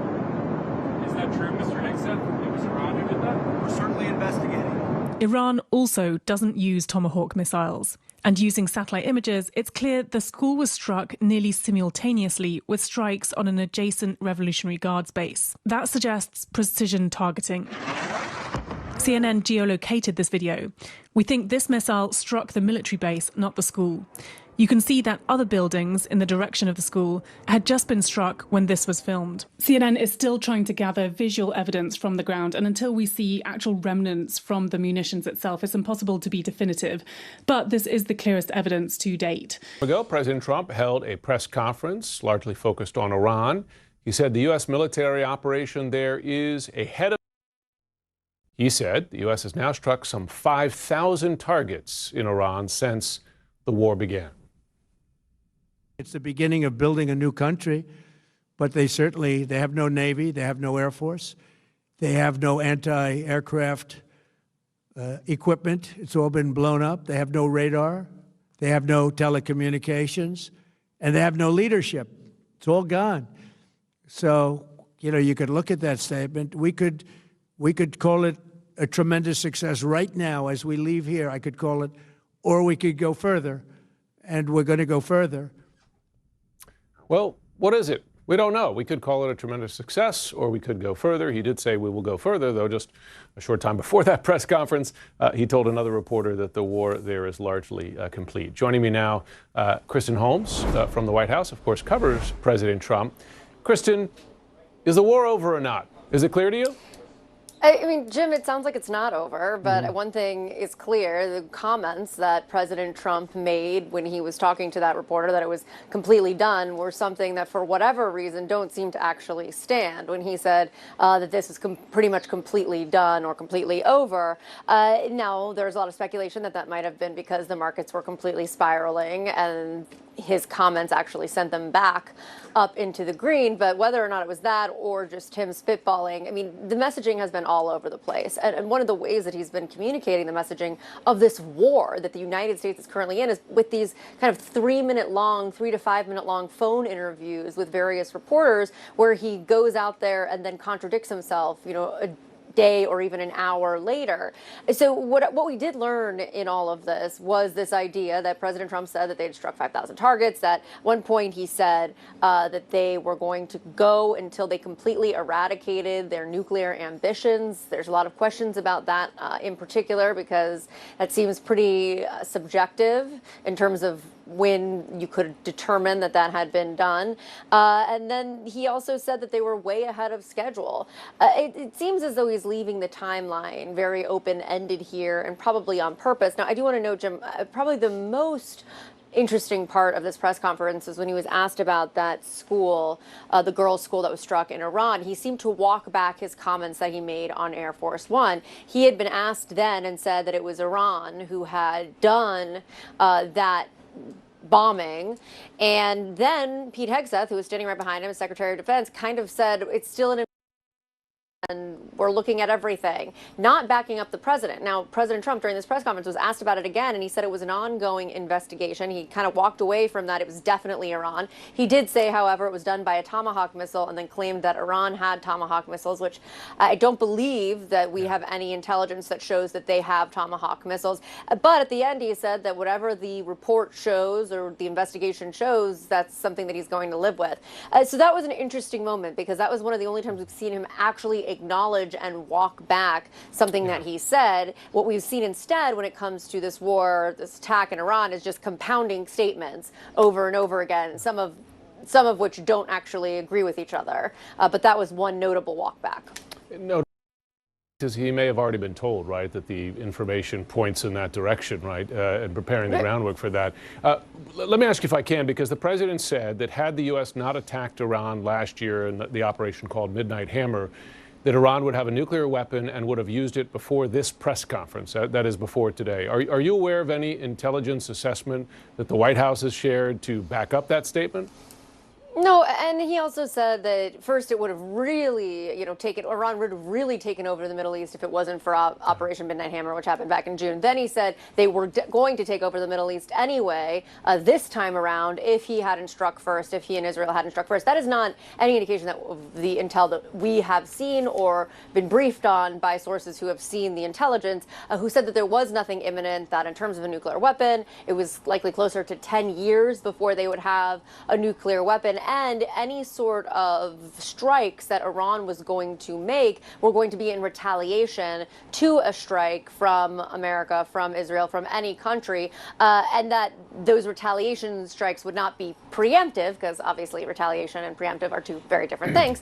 But that is different understanding from what President Trump has said out loud. Although behind the scenes, I mean, they have been very clear, White House administration officials, that there is no intelligence that showed that there was going to be an imminent strike or preemptive strikes by Iran. So this just seems to be kind of a boisterous, not true claim from President. Not true claim. Well fact-checked. Lead as we wait for President Trump to begin a press conference. He told CBS News just minutes ago that he thinks the Iran war could be over soon. He called it very complete. Let's get to CNN's Kristen Holmes at the White House. Kristen, the Pentagon says we've only just begun. President Trump says it's very complete. What's going on?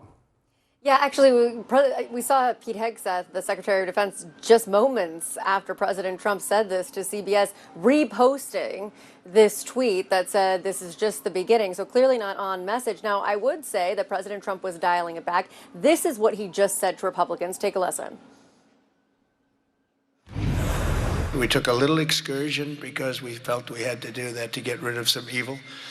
And I think you'll see it's going to be a short-term excursion. So you have those two things, what he said to CBS and that excursion, short-term excursion, coupled together, sounds like he's dialing back. But then, just a few minutes later, he said this: "We've already won in many ways, but we haven't won enough.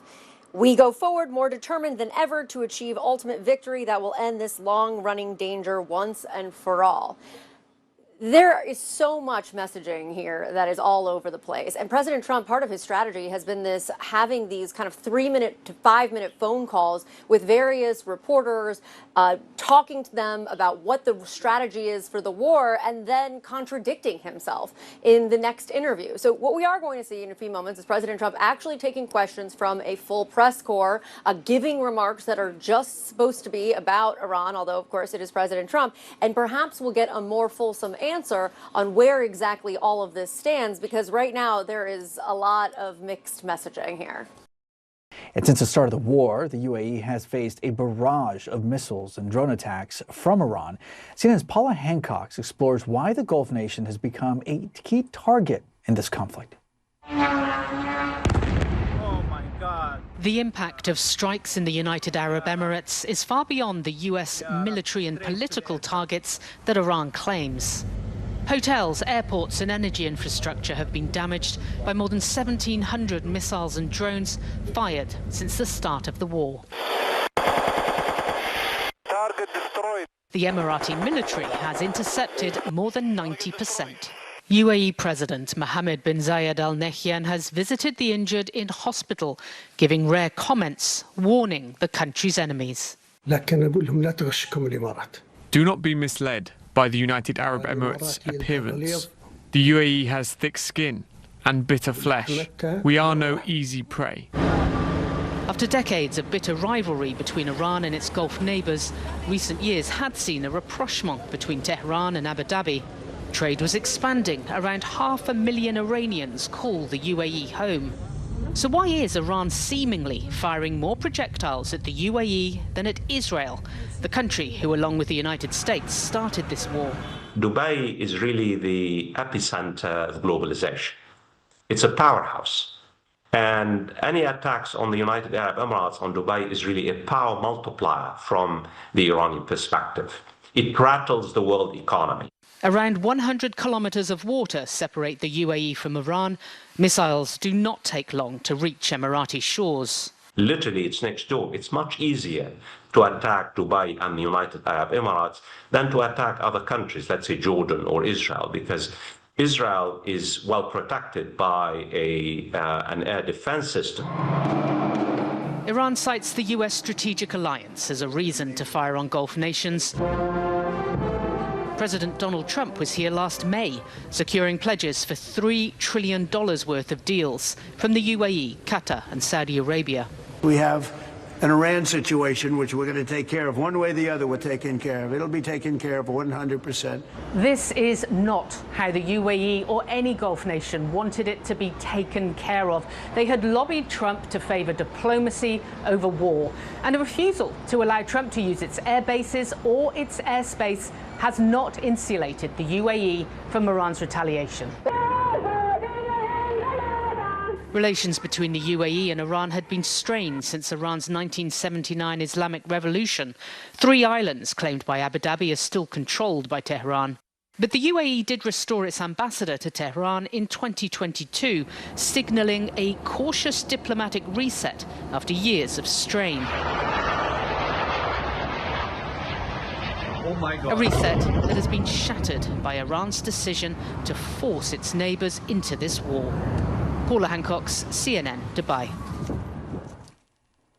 U.S. Vice President J.D. Vance participated in a dignified transfer of the 7th U.S. service member killed in the Iran war. U.S. Central Command has already announced that the service member died from injuries received from a March 1st attack on U.S. troops in Saudi Arabia.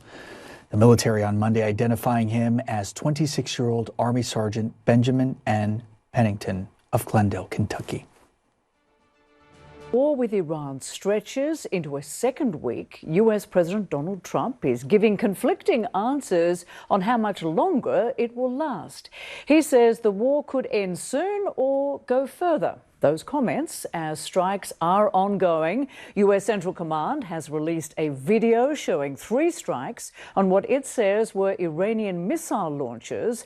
And in Bahrain, the Interior Ministry says an Iranian missile struck a residential building overnight. At least 1 person was killed and 8 others injured. A top Iranian official is signaling that Iran is willing to keep attacking Gulf countries in an effort to persuade them to convince President Trump to step back from the conflict. But the U.S. president is now threatening to hit Iran, quote, 20 times harder if it tries to stop oil from being shipped through the Strait of Hormuz. He had this message during his first formal press conference since the war began.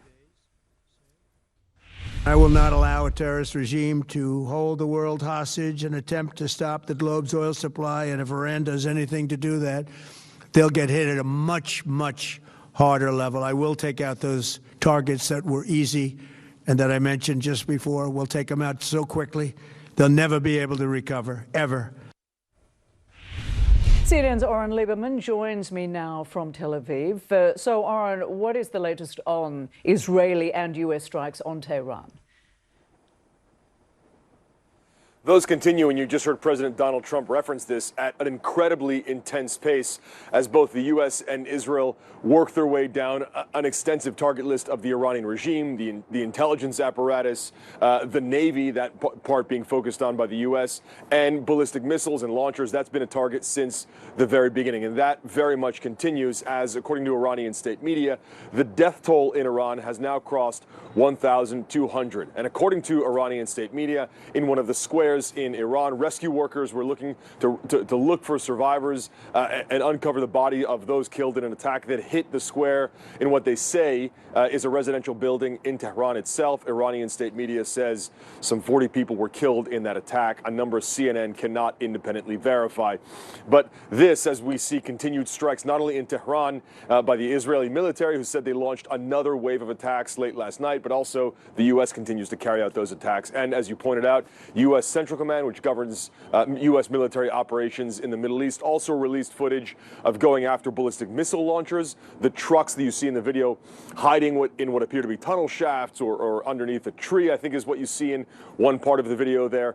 Ballistic missiles have been a threat not only to Israel here, we've had incoming many, many times since the war began 12 days ago, but also the shorter range missiles have been a threat to the entire Gulf. And that's been a key target for the U.S. and Israel. What is noteworthy on this end, Rosemary, is that we haven't actually had warnings of incoming missiles last night. There were, normally we have seen, at least within several hours, you would see at least one siren warning of incoming missiles. That did not occur last night as the Israeli military says they are degrading Iran's ability to launch missiles. And Oren, Israel has been bombarding Hezbollah targets in Lebanon, and it looks like the Lebanese president wants a diplomatic solution. What are you learning about this? This was a remarkable statement from Lebanese President Joseph Aoun, and it came on a Zoom call with European Union leaders. First, he condemned Hezbollah and accused them of betraying Lebanon, saying that they were working at the behest of their basically at the behest of the Iranian regime, but also in their actions were working to topple the Lebanese government. An incredibly strong accusation against Hezbollah, who had been declared just days earlier, their military activity, that is, had been declared illegal. He proposed a new initiative in which there would be direct talks with Israel for what he called a permanent cessation of hostilities and arrangements on security and the border. That, too, is a remarkable statement coming from Lebanon. A couple of ways to view this. First, it is a clear call for help. The Lebanese government cannot deal with Hezbollah on its own. It does not have the force or the strength to disarm Hezbollah, so it needs the help of the international community. And second, it is an attempt to show an olive branch. The real question here, as Israel's assault on Lebanon continues, is whether Israel is willing to engage in those direct negotiations. Right now, from the attacks we are seeing in Lebanon from the Israeli military, it does not look like there is an effort to engage from the Israeli side here. All right. Our thanks to Oren Lieberman joining us live there with that report from Tel Aviv. Many thanks. Well, the roller coaster ride for the world's oil markets shows no signs of slowing down. Crude prices at one point soared to almost $120 a barrel on Monday, but they later settled at under $100 after President Trump told CBS News that he thought the war with Iran was, quote, very complete. Here's where the price stands right now for the U.S. benchmark WTI. You see there just over $88. And here's a look at the global benchmark Brent crude at 93.78. That's down more than 5%. Despite the volatility, the president continues to downplay the surge in prices. I knew oil prices would go up if I did this, and they've gone up probably less than I thought they'd go up. But I don't think anybody thought we were going to be this quickly successful. This was a military success, the likes of which people haven't seen. CNN's Eleni Giokos joins me now live from Abu Dhabi with more. So, Eleni, President Trump's mixed messages Monday saw oil prices ease just as markets closed, but then his message changed. What is going on here? Yeah, I mean, it's a lot of noise is what I'm hearing from traders, from oil producers, and they're saying, you know, we've got to look at the fundamentals here. You still have the Strait of Hormuz that accounts for around 20% of oil and gas as an important way to get stuff out of the region. That is still majorly disrupted. Now in the 11th day of the war with Iran, and as we follow new strikes across the Middle East, US President Donald Trump is offering conflicting timelines of when this war could end. What is clear right now is that there is no let-up to the strikes. US Central Command has released a video showing 3 strikes on what it says were Iranian missile launches. Meantime, smoke could be seen rising over Beirut today as Israel said it launched a series of strikes targeting Iran-backed Hezbollah. The Israeli military also issued an evacuation warning for residents in southern Lebanon, again amid ongoing, quote, raids. And in Bahrain and the Gulf, the Interior Ministry says an Iranian missile struck a residential building, killing at least 1 person and injuring 8 others. A top Iranian official is signaling that Iran is willing to keep attacking Gulf countries in an effort to persuade them to convince President Trump to step back from this conflict. Well, let's start this hour with CNN's Oren Liebman joining us now from Tel Aviv with more, if you've got it, Oren, more substance detail on what we understand to be the ongoing Israeli strikes on Iran. And I know that you've just had an alert, so thank you for being with us. You are moving, I know, into shelter there. Becky, we just a few minutes ago, we got the alert warning of incoming missiles, and of course that siren went off just as your show started, so we have come here to the shelter. And as I talk to you here, we'll wait to hear if we hear that loud bang, the explosion of interceptions in the skies near Tel Aviv here. As with all the other alerts, we'll wait here for a few minutes until we get the all clear, until the danger has passed, and we'll step back out. Should we get another alert, we will of course head right back into the shelter here. In the meantime, Israel and the U.S. continue to carry out strikes against Iran. You pointed out President Donald Trump's conflicting statements, and there was an interception I just heard a moment ago, probably not loud enough to be picked up by the mic.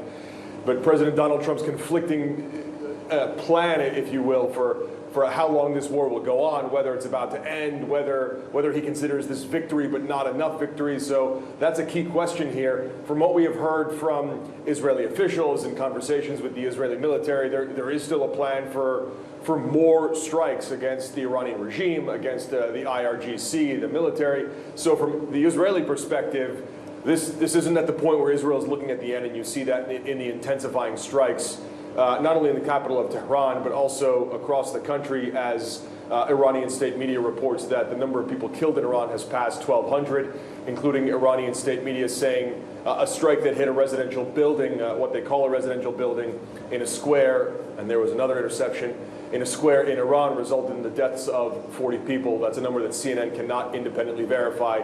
But you see in real time how the war is unfolding and intensifying day by day here on the 12th morning of the war. Becky. And we're going to get to analysis on how this continuing war is affecting oil, stock markets, the global economy, what happens next. Before we do that, Oren, just get us bang up to speed, if you will, on the Israeli attacks on Lebanon. Israel has issued another evacuation warning for parts of southern Lebanon. Keep in mind, these are growing areas of Lebanon that have now come under evacuation warnings as the assault targeting Hezbollah continues. And we see that, again, day by day. We've had our reporters up here, including my colleagues Nick Patton-Walsh and Jeremy Diamond. Meanwhile, two Israeli sources tell CNN that Israel is considering a further and deeper push into Lebanon. Not an all-out ground invasion, but keep in mind that Israel has held 5 positions along the border since the nominal ceasefire went into effect in November 2024. They seized additional positions at the start of this war and are now considering pushing deeper. Is calling for direct peace talks with Israel. In a statement Monday, he rebuked Hezbollah for betraying the country, but also accused Israel of showing, quote, no respect for the laws of war. We are getting a sense of the staggering toll of that war. Lebanon's health ministry says at least 486 people have been killed across the country, including 83 children. The United Nations says nearly 700,000 people have been displaced from their homes. 200,000 of them are children. And the deaths include a priest from a Christian village north of the border with Israel. He had vowed to keep his church open during the crisis and was killed by Israeli tank fire. Meanwhile, Israeli airstrikes continue to shake Beirut. On Monday, Lebanese state media reported strikes in a neighborhood considered a Hezbollah stronghold, with one targeting a financial institution used by the militant group. CNN's Nick Patton-Walsh is in northern Israel and brings us the latest. As the war fast spills over and twists, here, Hezbollah rockets meet Israeli air defense. The fight thickening on the northern border Sunday night. I've been hearing that for about an hour now. Probably airstrikes over there in southern Lebanon. Blasts through the dark. With daylight, it persisted, joined by Apache attack helicopters throwing defensive flares, as Israel said it had overnight led its second targeted raid on the Iranian ally here. Small arms fire close by. Israel has demanded much of southern Lebanon empty out, but there were no open signs they were yet here in number enough for a full invasion. Instead, picking off targets. The goal, to disarm Hezbollah forever, not yet in reach, their rockets constant.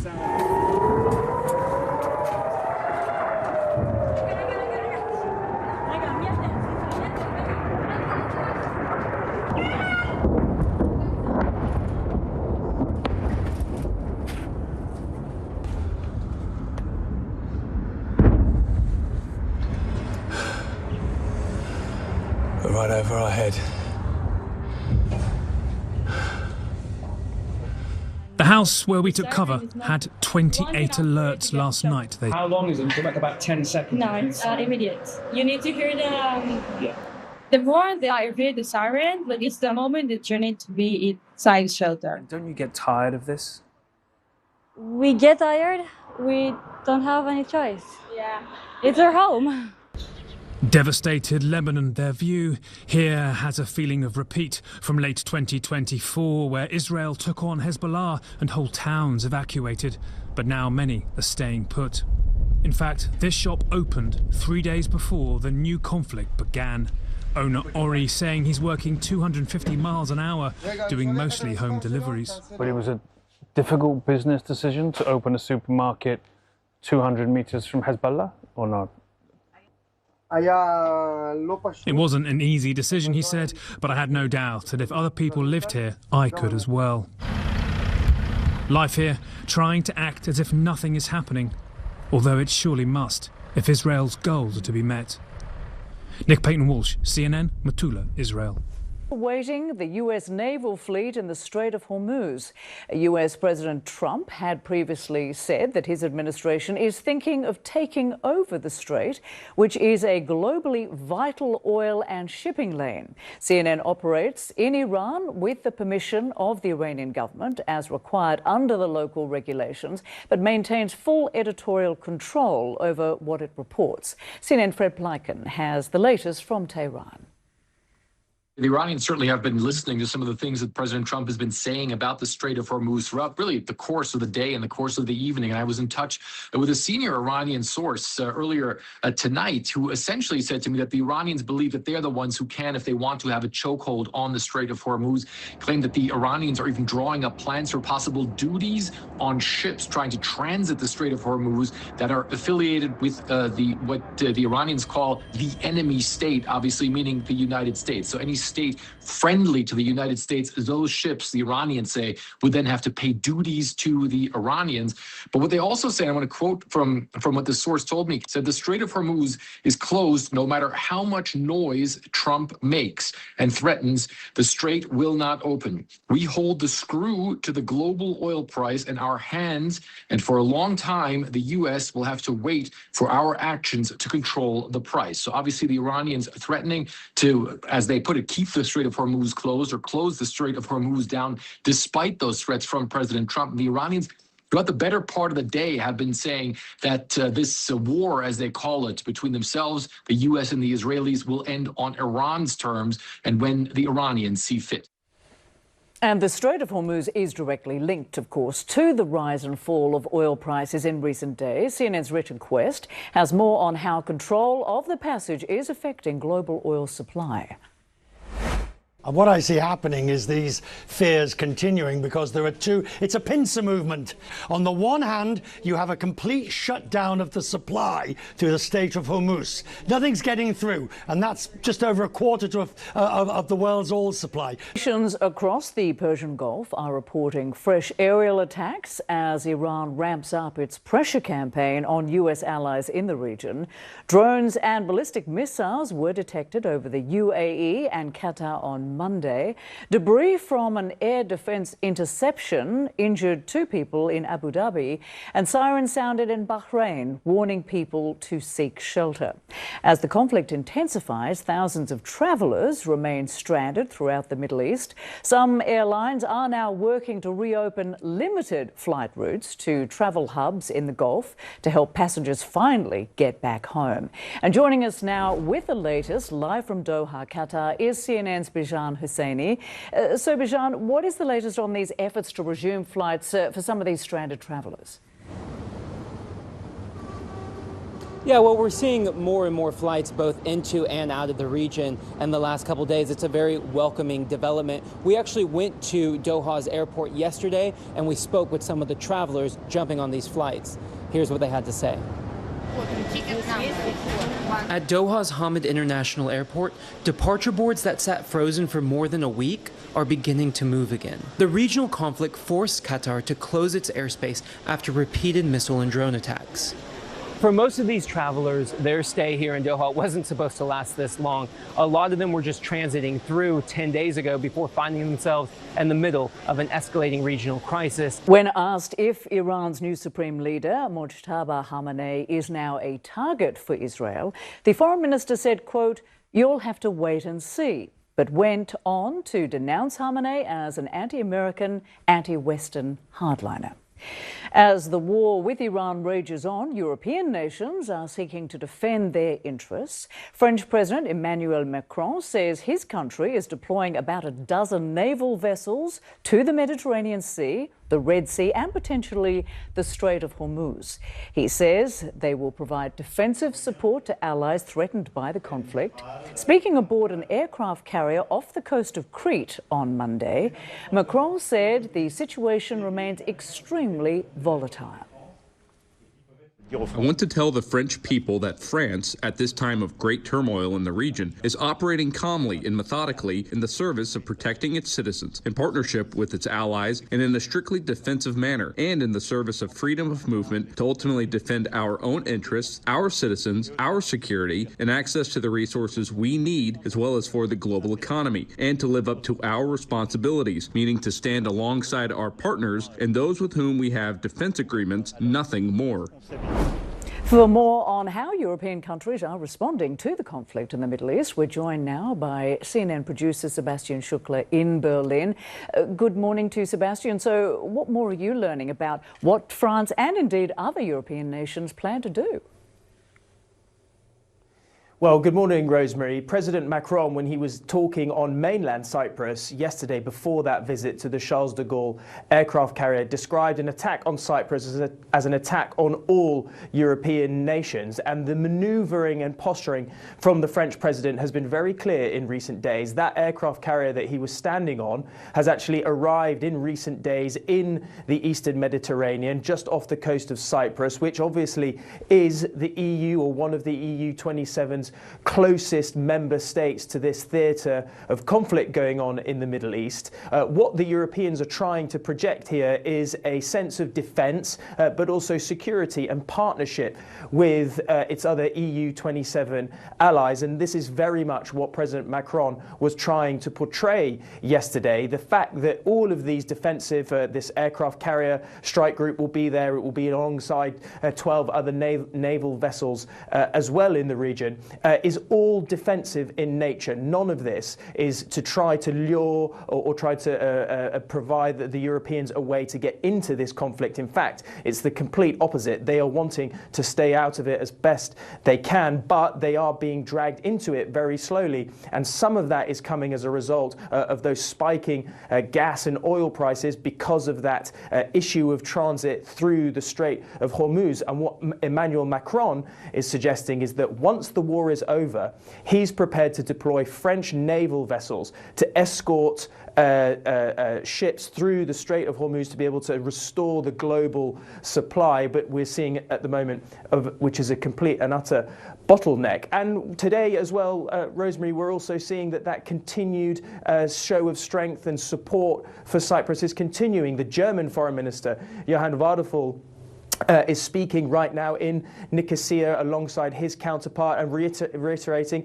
the same message that, look, Cyprus was attacked. We are here to support you. And if there is anything more that any European allies can do, all they need to do is ask. And that everybody in Europe is falling behind Cyprus at this time. Rosemary. Sebastian Schuckler in Berlin with that live report. Many thanks. It is wonderful to be with you on Polo Sandoval live in New York, where it is 2 a.m. Coming up on 9:30 Tuesday morning in Tehran, where the war with Iran stretches now into week 2. U.S. President Donald Trump now giving conflicting answers on just how much longer it will last. He says the war could end soon, or it could go further. And those comments, the strikes are ongoing. U.S. Central Command has released this new video showing 3 strikes on what it says were Iranian missile launchers. And in Bahrain, the Interior Ministry there saying that an Iranian missile struck a residential building overnight. At least 1 person was killed, 8 others injured there. A top Iranian official is now signaling that Iran is willing to keep attacking Gulf nations in an effort to persuade them to convince President Trump to step back from the conflict. But the U.S. president, who just held his first formal press conference since the war started, well, he had this message when speaking to House Republicans. We've already won in many ways, but we haven't won enough. We go forward more determined than ever to achieve ultimate victory that will end this long-running danger once and for all. 47 years, it should have been done a long time ago. The world would have been a different place had some president had the courage to go and do it. President Trump says that he discussed the war during a call with his Russian counterpart and that Vladimir Putin wants to be helpful, apparently. It's important to note that CNN has reported that, according to sources, Russia is providing Iran with intelligence about the locations and movements of U.S. troops, ships, and aircraft. Let's begin our coverage with CNN's Mike Valerio, who's live in Beijing with every step of the developments that are happening in the Middle East. Mike, to you now, what's the latest on these strikes that we've seen just in the last few hours? Yeah, I think, Polo, the most dramatic images are coming out of Resalat Square in Tehran. So let's jump to that video. It's being released by the Iranian Red Crescent, and we have some color that's being provided to us from one of Iran's semi-state media outlets, and they are reporting that nearly 40 people have been killed in what is described here as a residential building. And just one of the reasons why this is so compelling, this either appears to be a helmet camera or a camera that somebody from the Iranian Red Crescent has on their body as they're going story by story. And, you know, I was just listening to all of this video. It's about a minute long, and one of our Farsi translators has told us at the network that they could hear somebody saying that there are still people who are trapped on that 5th floor. So important to note, Fred Pleiken and our team are there in Tehran. Welcome back. Let's take you inside Iran now with some video where Iranians are taking to the street to celebrate after the late Ayatollah Ali Khamenei's son was named the new supreme leader. Iranian state media showing some large crowds celebrating Mojtaba Khamenei's election. President Trump said that he's disappointed in the appointment, but didn't say if the new supreme leader has a target on his back. The IDF, on the other hand, when asked, said, quote, "Anyone who threatens Israel will be harmed." And Iran's government is now pushing back on President Trump's claims that it has no leadership. An Iranian official says that the newly appointed supreme leader would lead the defense capability of Iran even through a long war with the U.S. and Israel. We're achieving major strides toward completing our military objective. And some people could say they're pretty well complete. We're ahead of our initial timeline by a lot. We're very proud to be involved in this, and it's going to be ended soon. President Trump promising a quick end to the war with Iran, while at the same time threatening an escalation of it. He wrote that Iran will be hit 20 times harder if it tries to stop oil from flowing through the Strait of Hormuz, adding that the U.S. will take out easily destroyable targets that will make it virtually impossible for Iran to ever be built back, and that, quote, "death, fire, and fury will rain upon them." Despite the bombardment Iran has endured, it is still threatening U.S. ships in the Strait of Hormuz. About 20% of the world's oil supply passes through this critical waterway. That remains essentially closed, and that has sent oil prices soaring, ramping up the political pressure on President Trump. Earlier, I spoke live to U.S. House Minority Leader Hakeem Jeffries on what his leverage Congress has to stop what many Democrats and Republicans are calling an illegal war, and what makes President Trump's actions different from other presidents who have launched military actions without congressional approval. Here's what he said. This isn't simply a series of military strikes. This is an all-out war against Iran that now involves more than a dozen different countries and the expenditure of billions of dollars, perhaps a day, to drop bombs in the Middle East without a clear objective, a clear strategy, or a clear end game. And so that's the problem. This is the first president, as far as we can tell, to launch this type of military conflict without bothering to try to convince the American people as to why it is all taking place, to persuade the American people. It's one of the reasons why we believe that the war is already so deeply unpopular with the American people throughout the country. So is it time to get out now? Well, listen, I think our view as it relates to the resolution that we voted on, that I strongly supported, that the overwhelming majority of Democrats supported, along with 2 Republicans, is that these type of hostilities should cease until there's an actual debate and the president makes his case to the Congress and to the American people and seeks the authorization for the use of military force. There's no justification for it, but that is what the Constitution requires in our view, and that step, of course, has not been taken. Nations across the Persian Gulf are reporting fresh aerial attacks as Iran ramps up its pressure campaign on U.S. allies in the region. Let's go live now to the Gulf for an update on that fallout. CNN's Bijan Hosseini is in Doha, Qatar for us once again. Bijan, what are you seeing?